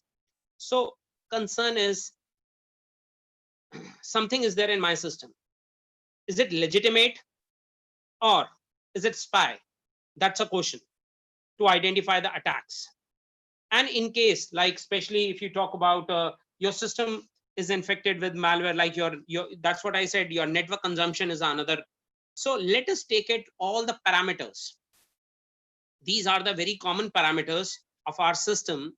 And in case if you identify that your parametric values are increasing or frequently changing on a certain ground, it means something wrong is going in your system. That is a basic entropy model. Otherwise, people have lots of third-party tools. They'll suggest you many, you use this tool, that tool, or this software, that software. No, I don't think so. Let us do it, because everything is in computer, and in computer, everything is in the form of files. If everything is a file, whether it is executable file, running file, hidden file, system file, so they have a different types of files. Can we able to diagnose the behavior of the file? Can we able to diagnose the behavior? So basically we have to do a behavior analysis. So polymorphic, metamorphic things are there behind malware analysis. So these are the ways where we have to work upon, and I think you will find most of the solutions. And even frankly speaking, once you are through with this channel, even you stop using antiviruses. Sir, how to backtrack the application working on the backend? Some chat is there. Let me quickly check. Okay. Yes. How to backtrack the application working on the back hand of our OS? What is the gathering from the system? See, whenever you talk about any application deployed in your operating system, first thing is, what are their permissions? And another major model is how frequently you are working as an administrator. Means I'll ask you, I think more than 80%, all the participants, more than 80% participant will simply says that they logged into the Windows as an administrator user in their personal PCs. I know you are the administrator, everybody knows, but really you want to really log in with an administrator account? Because now what happened, the moment you download any application, let's say you deploy, you went to a torrent site and you pick any particular application, let's say WinZip or WinRAR or even MS Office or any other application from torrent sites. The moment you download, what happened? Some backdoor applications also deployed along with those front-end applications. And in case even you uninstall the front-end application, but those back-end applications still exist in your operating system. Now what they do? Basically, they are working like a Trojans. They are working like some spyware, some information gathering part. So they basically crawl the data, crawl the information. How ransomware works? I hope you heard about nowadays latest ransomwares are there in the systems. Most of the computers got compromised. They have their data files, and those data files got encrypted. And somebody is asking for, please pay that money in the Bitcoin, in the form of Bitcoin to so-and-so ID, and you will get a decryption key. What does it mean all about? How they get to know that what is exactly is going in my system and how they encrypt that data. WannaCry, Petya is very famous. I think the initially you will find the ransomwares came into the system. So basically the hackers are also using the same technique of encryption standards, but they never share a decryption key. They make an encryption of your data. How they entered through that channel, what is the process? So the main part is, even in Windows, you need to identify what are the number of ports which are open in your computer, in your operating system. Say in Windows, generally, port number 135, 139, and 445 port number is open. Till March 2017, there was a vulnerability which has already been exposed. So Microsoft launched a one patch. If you have a genuine Windows, then only you will get this patch, right? So Microsoft launched a patch MS010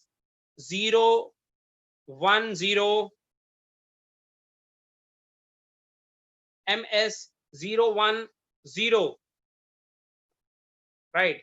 So MS017, that is in 2017, and patch number was 010 was a patch number.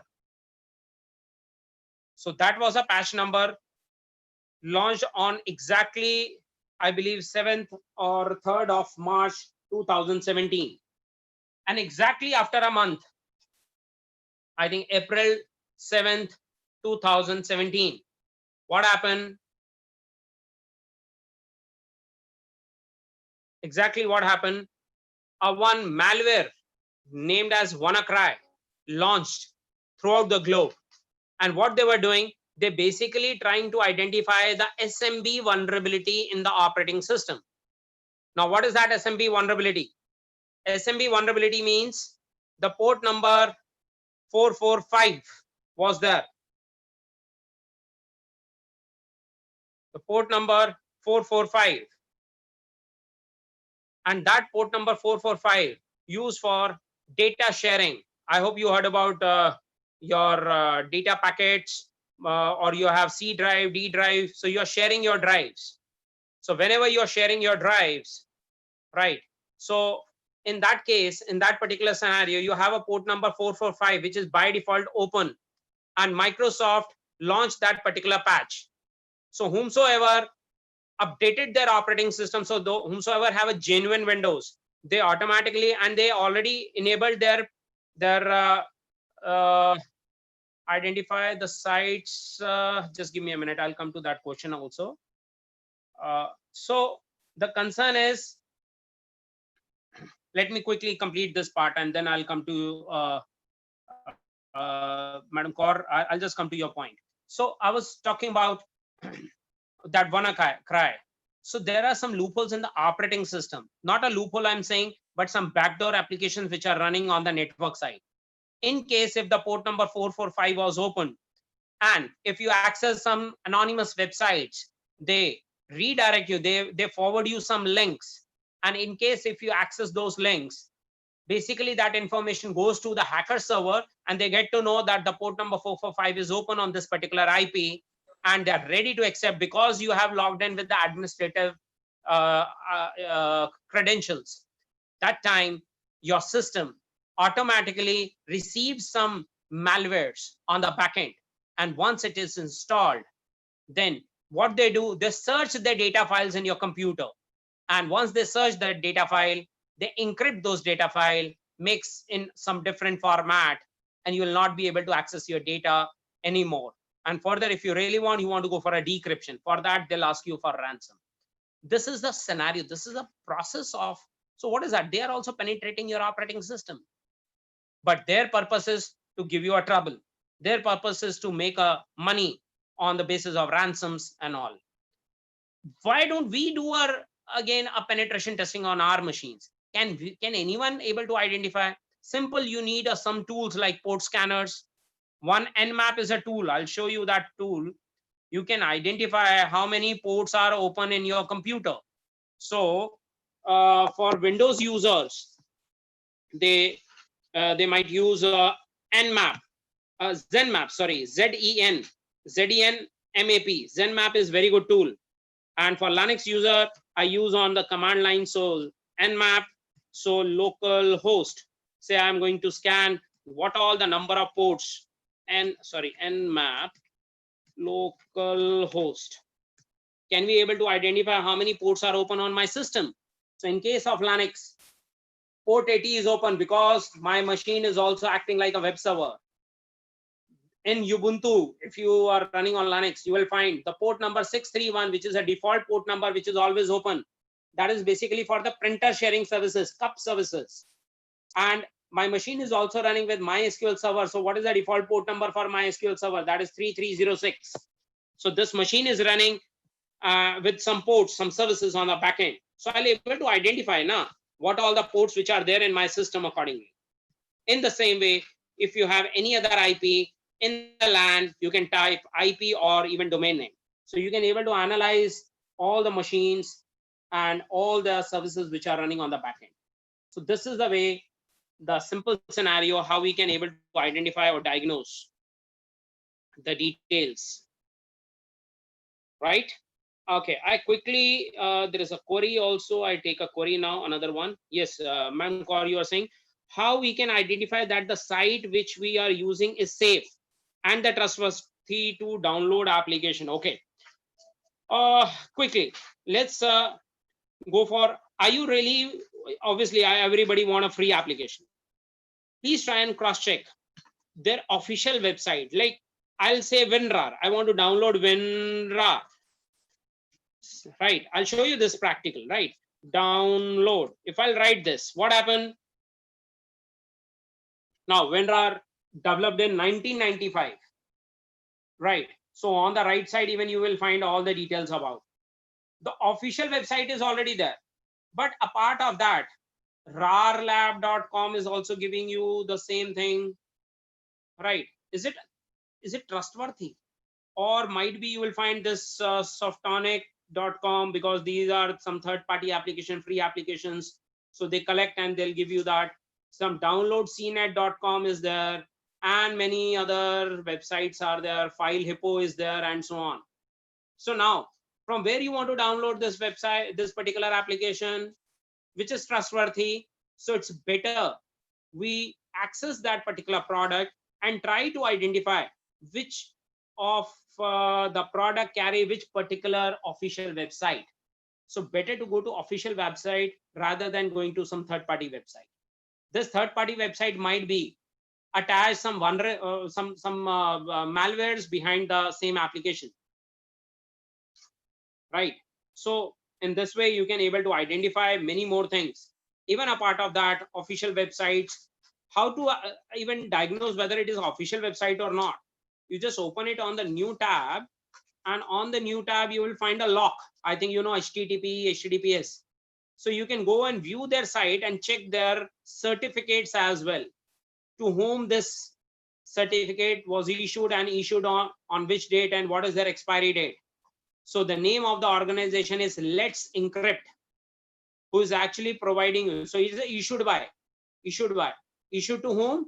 Issued to winra.com. So is it like, and even they do not mention their name. So even I would say the trust factor for this website is again 50-50, not even a completely, because they don't have a software, they don't have an organization verification model. They only have HTTPS. So HTTPS certificate, which we have to purchase actually, is available even sometimes free of cost, or I think in the amount of just of rupees 400, you will get a one HTTPS certificate where your data get encrypted. But there is another class of certificates, especially if I'll talk about banking websites or so. Let's say I'll go to a SBI site and so on, or any banking website, say SBI. I think how you save yourself from any phishing website, how you diagnose that. So let's say if this is a website, I don't know whether it is a same site of SBI Bank or not. So it goes to retail.onlinesbi.com, retail and HTML page and something so on. Again, it's better to go to that certificate, cross-check. Now you will see the organization name, and it has been verified by DigiCert. It means this is a trusted website, 100% trusted website, because they purchased HTTPS certificate along with the organizational verification and auditing model. So DigiCert is the authorized certifying authority who issued a certificate to SBI Bank, and they verify this domain, their subdomain, and this domain and subdomain belongs to this particular organization for sure. Then only you will get, even based on browser, different browser, you will find some green background color behind this lock as well. So this is a way how you can cross check that whether this is a trusted website or untrusted website. So hardly matters whether somebody might go and purchase like online SBI bank.com or similar name or something, doesn't mean it is the same site. It's always recommended to cross check their domains with their certificates, and then only I think you go for any transactions or any particular communication to that particular website, and then only you try to download those applications instead of taking any third-party request or so. How to check backend apps? Okay, there are many ways to check the backend apps. Right, as I told you, auditing, I have shown you asset management right now. Must go with the Windows auditing, check the backend applications which are running, backend services which are running, and whether it is trustworthy or not. Again, you can cross check by the audit report. It is there that so-and-so application belongs to whom. So again, it is there in that audit report which I have just shown you. A part of that, we need to run vulnerability assessment, which I'm going to run it right away in front of you for a proper vulnerability assessment model. So for an application, for any infrastructure, we'll go for OpenVAS is one of the product. Otherwise, you can take a one paid product called Nessus, a great product, a very good product, right? And a part of that, I'll show you some more things on CVE so that you'll be more aware of. Quickly, I'll come to the another question, sir. How safe is WhatsApp while sharing our personal details? And another one, what is the dark web? Oh, Okay, you want to get into dark web also. Aditya Singh. Okay. See, WhatsApp nowadays giving you end-to-end protection. What is end-to-end protection? It means whatever the data being created, journalized, shared from any particular device get encrypted on their application level. You know, 7 layers of operating systems or this network layers, OSI model, I believe, ISO OSI model. I hope you are aware of. Now, whenever you are working on OSI model, actually the security is important for all 7 layers. And whenever WhatsApp is saying end-to-end encryption, it means they're talking about TLS, transport layer security. Even they are talking about application level security. So almost all 7 layer securities has been taken care of by WhatsApp. So it means your data is quite secure. This is what they want to convey, right? Now the concern is, right now, why WhatsApp is working so frequently and why there is no attacks or something like it is there.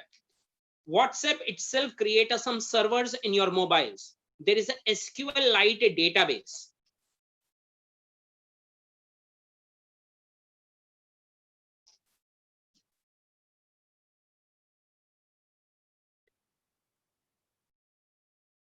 Basically, there is a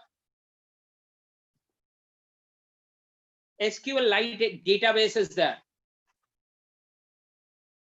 Okay, on the back end.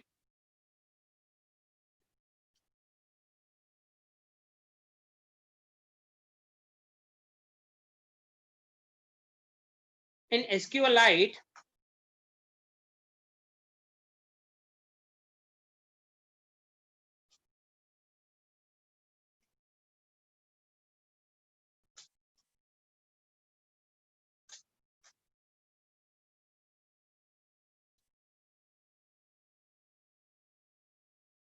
so what is SQLite?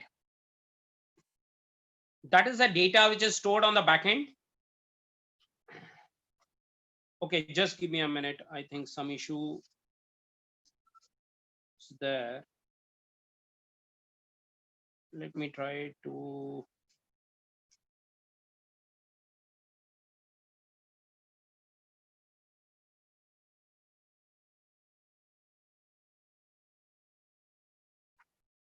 Okay, just give me a minute. I'll just find out the issue.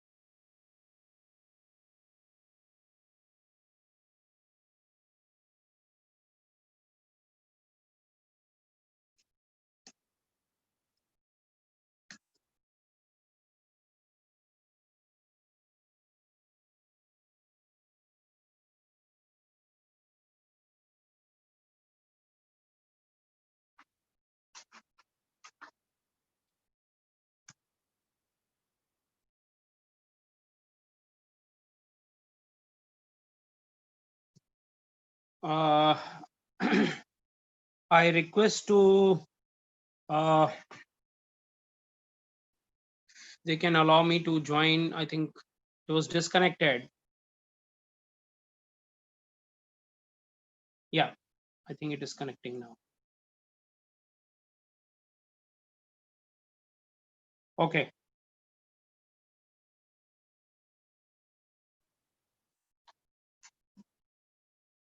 Okay, thank you.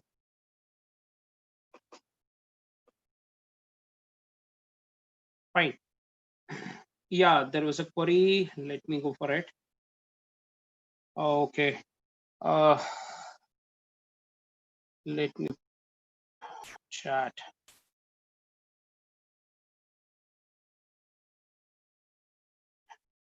Yeah, I think there was a query. I think now am I audible? Yes, sir. All right. Okay. Okay. So, okay, great. So actually, I was talking about how we can identify that the site which we are using is trustworthy. I think that I answered. Okay, WhatsApp. So in case of WhatsApp, yes. Well, in case of WhatsApp, they basically provide you end-to-end encryption standards. So from the application viewpoint and many other point where you will find out that the security issues are there, which has been somewhere compromised even many times, even with the WhatsApp also. So they try to mitigate using end-to-end encryption standard policies. Okay, nowadays it's not only end-to-end, there are many other like HTTP with the TLS. So HTTPS is one of the part. Now HTTPS was again because HTTPS protocol get implemented generally on session layers, and session hijacking is also one of the attack. So that is not secure at all. So nowadays what happened, there is another security model that is HTTPS with TLS, that is transport layer security. So L4, L5 get, you know, a combined security model which has been, you know, generated, and now that has to be deployed with the HTTPS certificates, so that whatever the content has been opened or has access on that particular system, so that is only being access to that particular machine only. So that is a level of security, and that's what they people are talking about end-to-end encryption standards, right? Apart of that, nowadays, if we'll talk about your question was like how safe WhatsApp while sharing our personal details. I appreciate, do not share your personal details because you're not aware at all that whether that might be decrypted on the server side of WhatsApp or not, a part of the destination where you have to deploy that data. Obviously, we feel that the data is moving end to end, but might be that is access in between as well. And moreover, the main part, as you are asking about the dark web is a completely a different network model where the data which is not available even on Google, that is actually available on WhatsApp, right? Or especially on darknets. So many things which are going on. Darknet itself is a very vast topic. I think if you want, I'll share more details that all you know, the all negative elements, they are basically doing all their business on darknets, dark webs, where you will find narcotics, drugs, ammunition, weapons, human trafficking, all such kind of activities are frequently going on dark webs, right? All social disclosures, everything is available. So obviously every government have their own restrictions, and they have their own policy which share to all these service providers. Sir, is it safe to use hotspot and other devices? No, not at all. Never share the hotspots, especially public hotspots like railways, or you might go to any airports, or might be a CCD giving you a Wi-Fi connections and all, because might be if they're already running with their sniffers or some IDS, IPS, they can able to grab all the activities being performed by you, and sometimes even they can able to grab your credentials of your social media sites or your official sites or even your emails and so on. So that is also hackable. Hotspot, instead of hotspot, I prefer, now there are two ways to viewpoint for VPNs. VPN to create an anonymity, or VPN to secure my network. So these are the two different stages. Generally, VPNs are created, that is virtual private network, is created for our security side. So it means whatever the traffic which is coming from outside the network to my network, let it be deployed on a VPN first of all, and then it should be filtered, mitigated, and then only the relevant information comes to my machine. That is a security standards which we have to apply for our security purpose. And in the same way for to and fro data. But remember, if you're using any public VPN or public services, it means you're trying to create an anonymity. You're trying to hide your IP addresses so that the others cannot be able to trace it. because then the identity, as I said, all the data filters to the VPN. So if I use a public VPN, so my data also get filtered to that public VPN. And that's a time where your identity gets spoofed by that VPN, and then VPN is responding on your behalf. Could be a reverse proxy in the same way, proxies in the same way, right? I answered because of privacy issue. Gmail is also breaching our privacy. Google is also working on that. Even if you want, just share your ID or password. Shall I show you what you did yesterday, or even a week back, or even a month back, or even 3 months back? What all the activities being performed by you? What was your geographical location? Wherever you visited, each and every information is there with Google.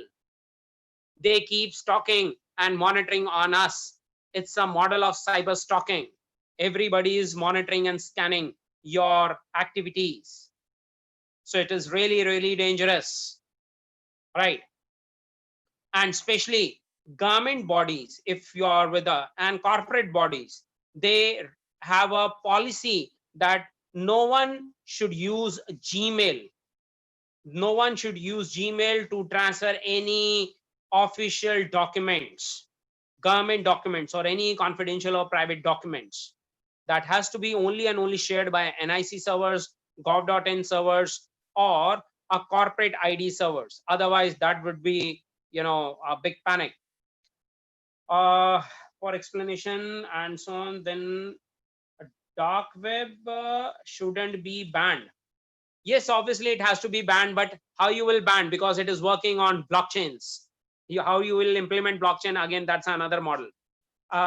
Every machine is participating. You even might be, you're not aware that you are working as a zombie, and your IP address flashed to someone to give any illegal article or illegal activity being performed by some other one.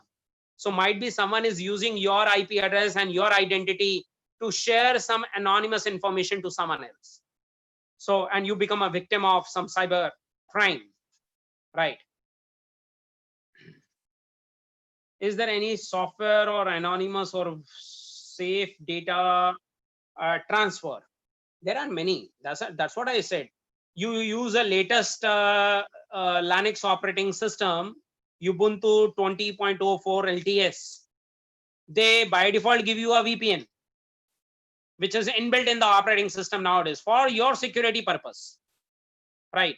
Apart of that, you can make your own machine it's a very simple model. Means if you do a small practicals, make your machine as a FTP server. Let it be connected end-to-end encryption, and simply transfer the data from your machine to some other machine. 100% possible. End-to-end data delivery possible. We even not required at all for any third-party application or third-party services, right? So you have to think from the different aspects. Can we, means your mobile, you already have 4 GB RAM, 8 GB, 6 GB RAM, and I think quad core processor, something like that. You are carrying a server in your pocket. Can you imagine? Even you can make your mobile phone as a web server or a database server. MySQL, you can download MySQL. You can download web server in your mobile phone as well. So you can make your machine as a web server and you can share the data to anyone else. Quite easy job.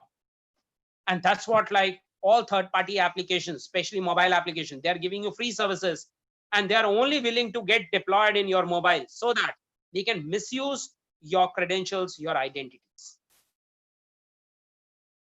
See, frankly speaking, because everybody is more dependent on Google nowadays, alternatives, I recommend you purchase one domain name, make 2 email IDs, even you don't launch a website. But I think that won't cost you more than 1,200, means 100 rupees a month or 200 rupees a month, not more than that, right? You make your own server, make your own email IDs as per your wish. That's a corporate email ID. All the records, all the data is to be kept in your machines and start communicating. Even in your banking also, you receive your data on those mail IDs. Your bank applications and other all details should be again on that particular email ID, right? And in case somehow somewhere you lost your password, let's say or somebody you lost your digital gadget and your identity also lost with that, what is the best way? You simply go to your server side, change your passwords or any user password and start accessing your IDs again. You need not to report to Google. You need not to report to any other part. So I recommend it's better you purchase your own domain and take your own email ID and share that email ID, corporate email ID, to others. Using password, good option? No, not at all. Not at all. Don't use password managers or something like that. Right. Even though how you upload your data on the cloud, I'll show you a quick. Recently, we are working. I means I have lots of data. I'm working. I think it's been more than 2 decades now. Right. I have lots of data. So I want to save my data because I have lots of paperwork and all that stuff. So what I decided, I decided to make it on a digital form. So we are into the scanning nowadays. One of my job is going on. They are scanning the data, and we are basically trying to encrypt that data. So again, to post your data on Google Drives, or I think you take a pic, take selfies and post it on Google Drives or on any cloud drive like Dropbox or SkyDrive and many other drives, and you keep your data on the cloud. It is not at all safe at all. What I recommend, if you can cross-check, you can just check. I'll show you the standards which I'm using personally for my database, for my security side. See, I have my own encryption keys. So I prepared all the encryption and decryption keys. So it's a simple asymmetric cryptography. I created my own PEM certificate keys. It's a public certificate and private keys. And these keys used to implement the encryption model. So let's say I have one file. I'll show you a file also. Say this is one doc file. Let's say all my password files are there and my all passwords are there. Finally, I encrypt that file into the encryption part.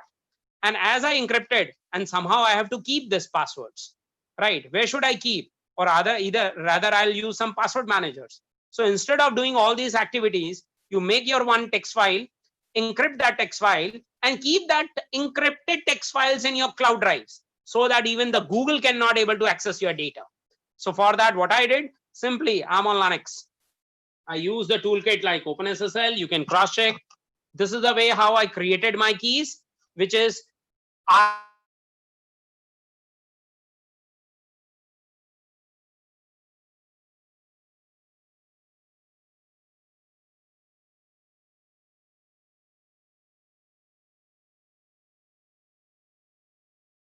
the data. So either you OpenSSL with some encryption standards, policies, AES, that is the advanced encryption standard policies on this doc file, and the output is generated in the encryption format using my digital certificate. And that's it. And once the thing's done, simply what you need to do, you go to even your Google Drive or any other drive. I'll show you one more if already logged in. I'll just show you.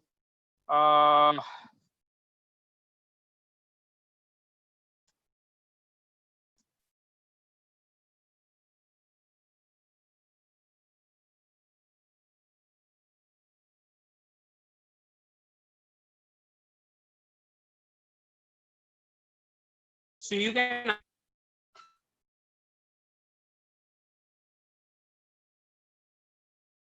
yeah.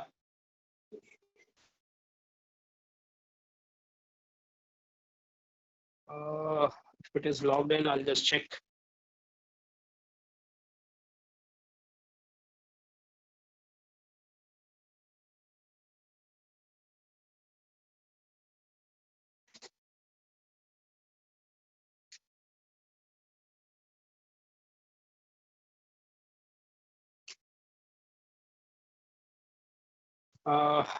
I think so. Even it means simply you now go to the Google Drive and upload your encryption files, not any other file. Now you have to upload your ENC file.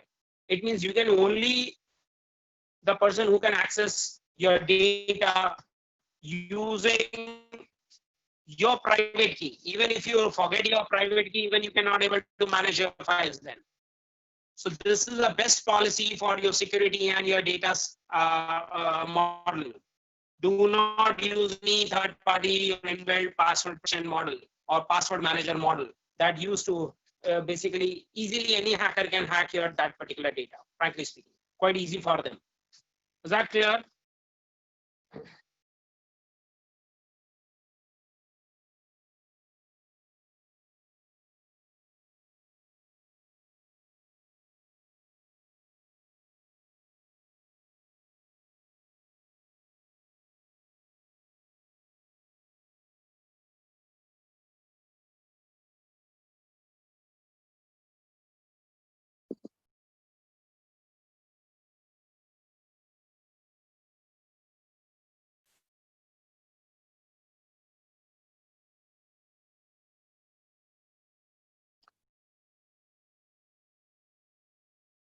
So any doubt, any query?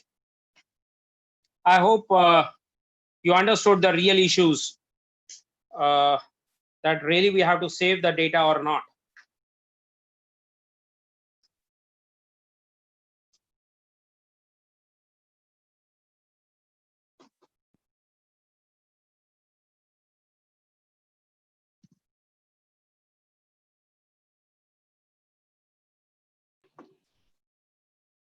Excuse me, sir. Yeah, ma'am. Your screen is not visible. Green Is is this not over visible. now? No, it is going on. Just give me a minute. I'll show you one most important part is still left. Yeah, is it visible now? Yes, sir. Okay. Quickly, I want to show you some more part. So I think that is what like the password protection way, as I have said. Now, quickly, I have one more server where I'll show you a practical part of vulnerability assessment, the real-time vulnerability assessment model. I already deployed a one virtual machine where I installed this OpenVAS server. To execute this OpenVAS server, basically, we need to download almost 3 GB or so, the entire database and so on. But before going to this particular part, I quickly show you one more thing. There is a one more model called CVE. Now, what is CVE all about? Try and understand. I think on Google, I'll write down a CVE for you. So just write CVE. You'll find a one website that is cve.maitrey.org. Just click to that website. Now, what is CVE is basically? These are the common vulnerabilities which has already been exposed globally. And the day it get exposed, all the CVEs were listed on these websites. Let's say you all are running nowadays like Windows 10, which is the latest operating system and the latest product of Microsoft, or even you are running say VLC player for video players and all. Even you are using Firefox, Chrome, so they have some versions, right? Can we able to identify that my operating system, my browser, my any application like video players or browsers are vulnerable, or even the operating system is vulnerable or not? To identify, you just go to the CVE, search for this particular list. Let's say I want to search for say Windows 10. Now I'm using Windows 10 operating system. How many common vulnerabilities has already been exposed globally on this operating system? Can we able to identify it? So let me just quickly click on it. So you can't imagine in 2020, almost there are total 1,106 common vulnerabilities has been exposed only on Windows 10 operating system. And are we really mitigated? Because you are using Windows, do you know what type of vulnerabilities has already been exposed globally? And do we have patched those vulnerabilities or not? So let's say that, let us take this latest one. Just go through quickly. 2020-8146 is the ID number of the CVE, which says that in your computer you have something like Unify Video.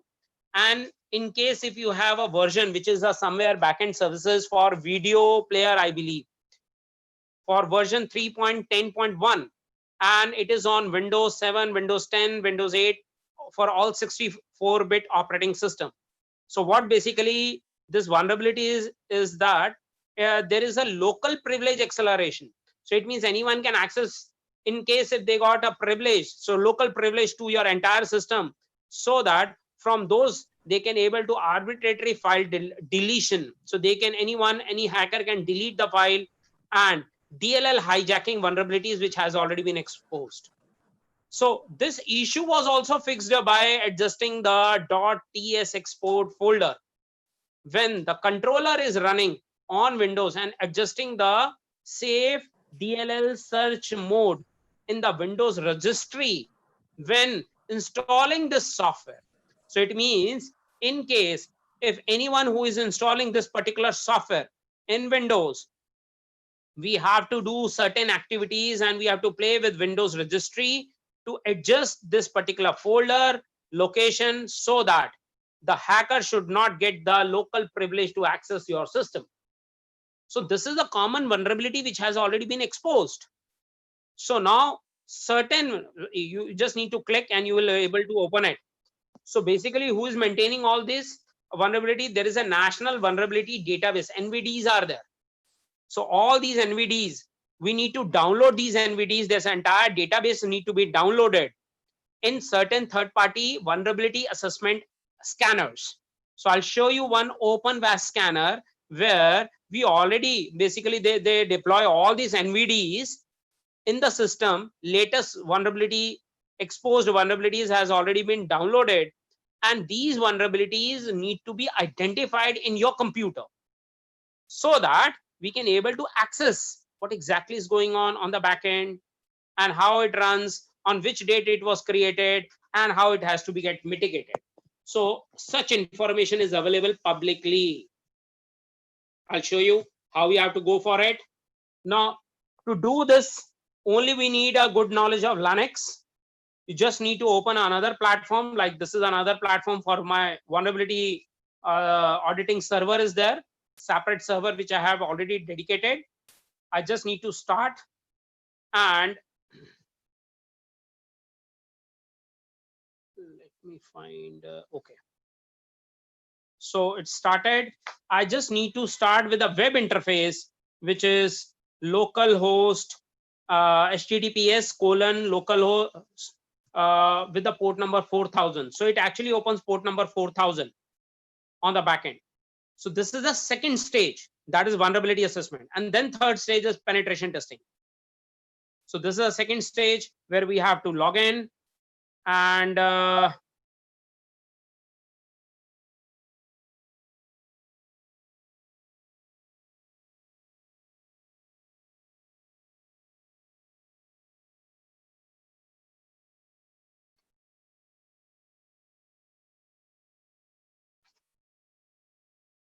see, now I actually logged in to the system and able to identify how many vulnerabilities which has already been exposed, what are the total NVTs. So the collection of total, that is 58,489 vulnerability databases are there in my system, which has been categorized into these level of severities: high, medium, low, and logs.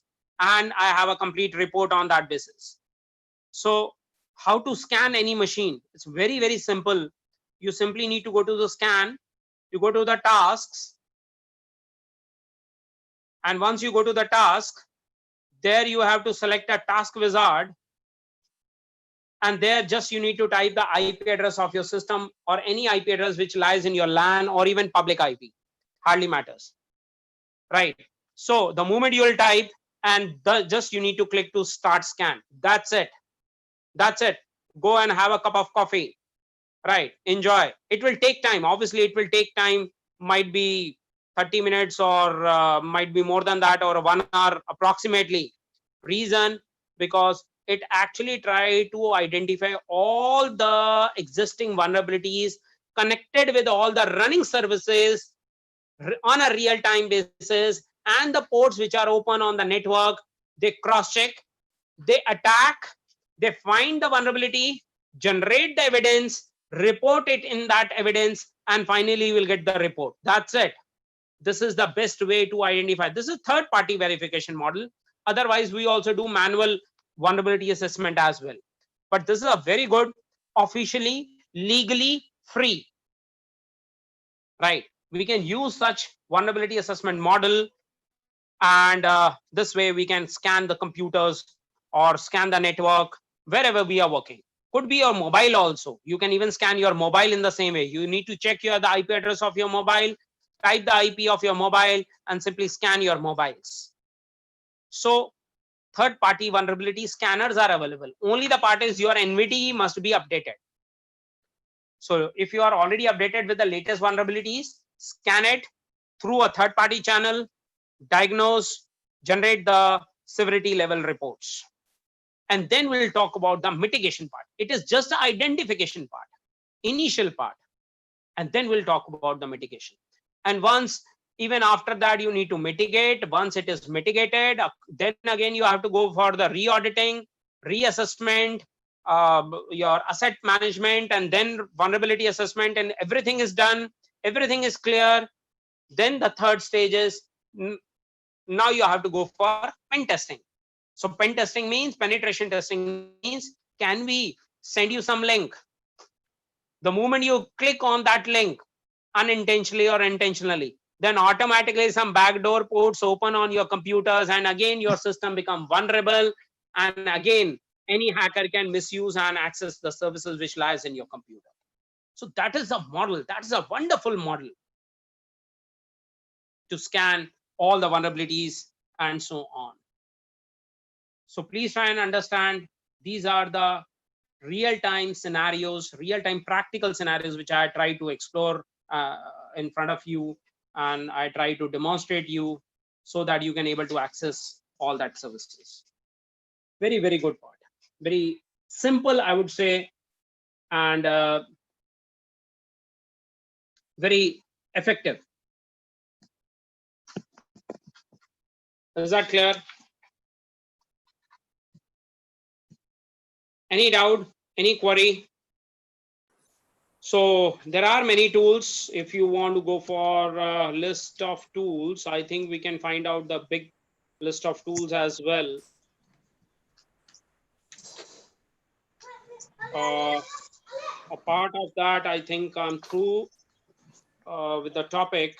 Quickly, I'll show you some more lists in case if you want. Give me a minute. Otherwise, I'm ready to take some more questions in case if you want. I'll quickly take few questions as well.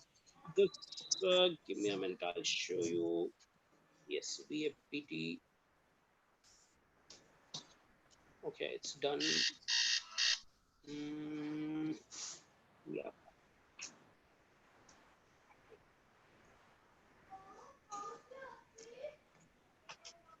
Okay.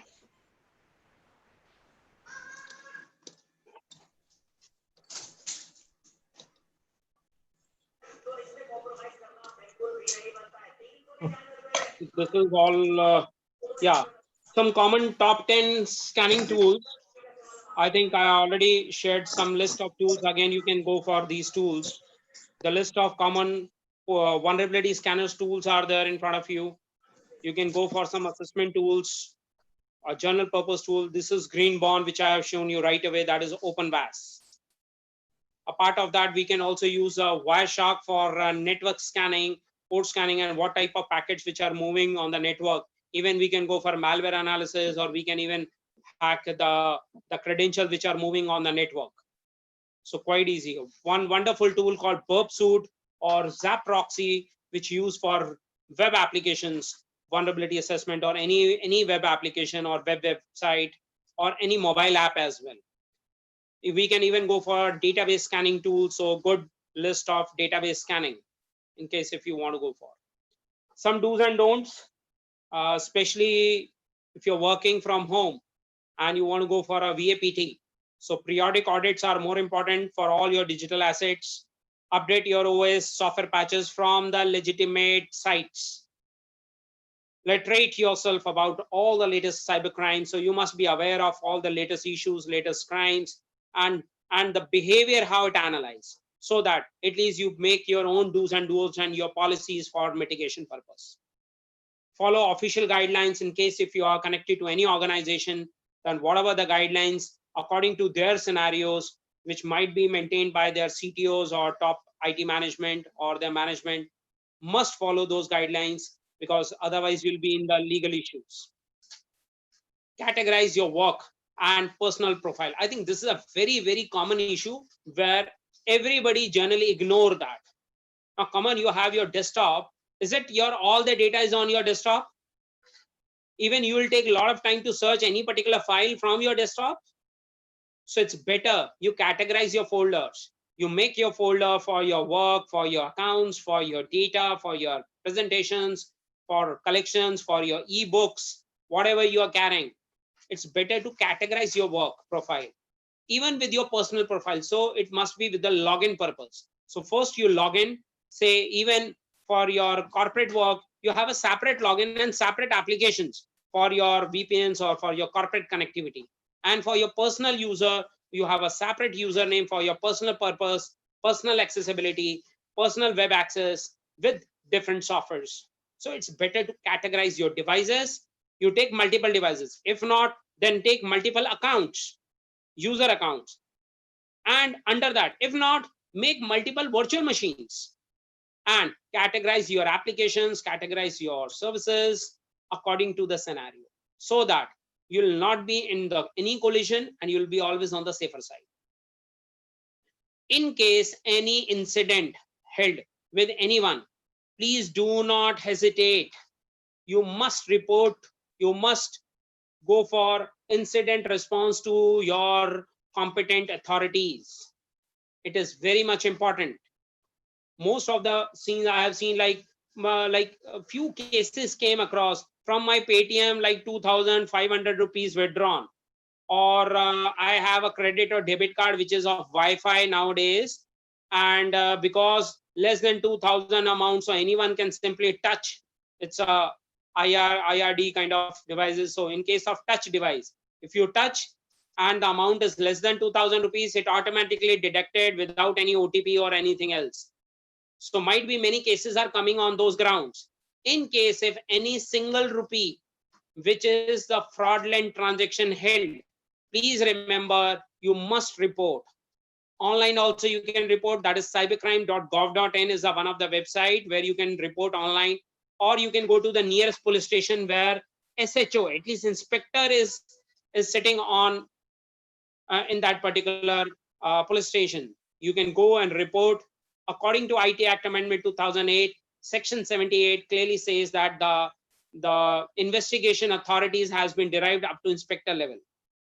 And for more details in case of law and for technical or legal compliance, I appreciate in IT Act Amendment 2008, you should go for a Section 43, 44, that is basically billable offense, that is under penalty, Chapter 9, and Chapter number 11, that is offense. Basically, it is related to the offense, where Section 65, 66, 67 is more important for any particular technical person.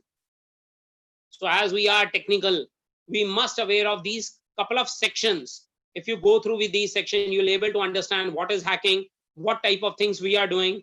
Even today, I simply come to your office, and without your permission, if I use your computer or access your mobile without your permission, actually, if you have any evidence for that, you can't imagine you can sue anyone on that basis under Section 43 of unauthorized access of your computer, digital device and all, where the compensation is up to 1 crore rupee, which you can claim.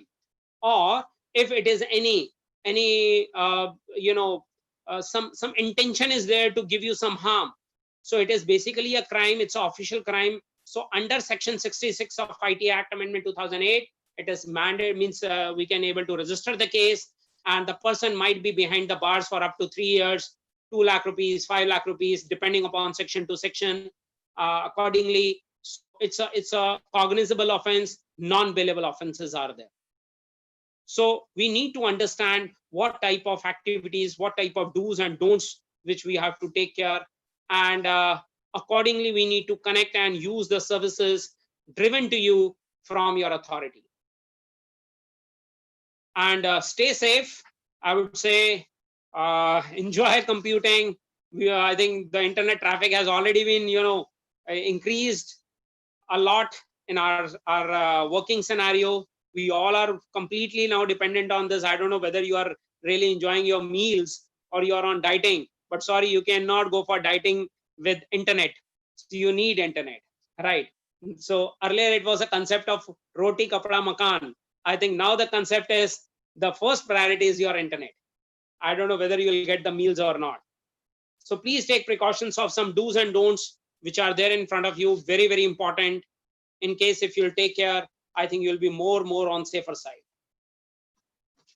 On these grounds, I conclude this session. And in case if you have any query, please feel free to contact. Any doubt?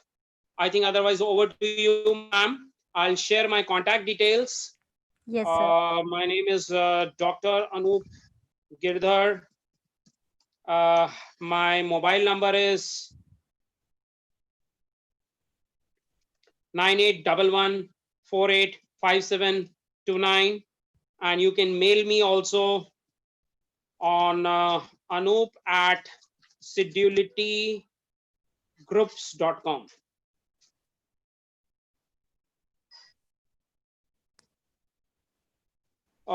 Sure, ma'am Shruti, I'll share these slides to the authorities so that you can able to collect with them.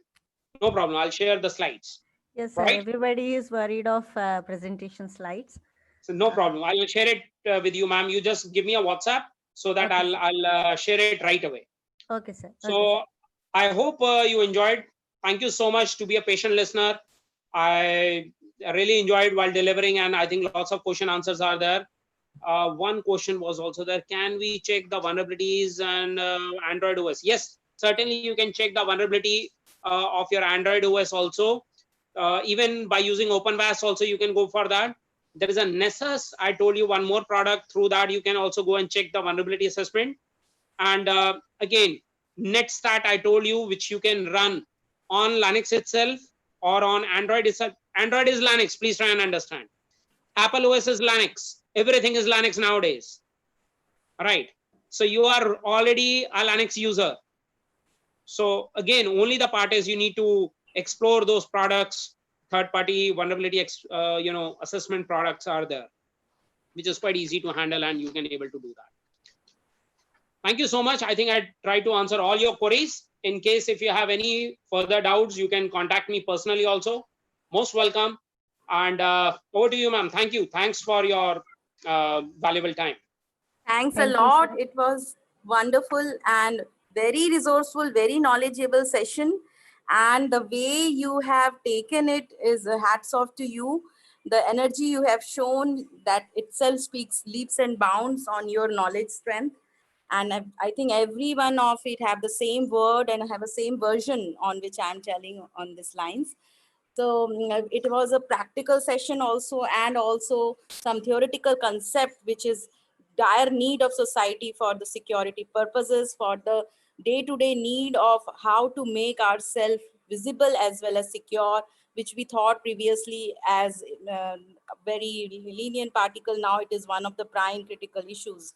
So thanks a lot for opening an eye on this session, sir. Over to Lata, ma'am. Hello. Yes, ma'am.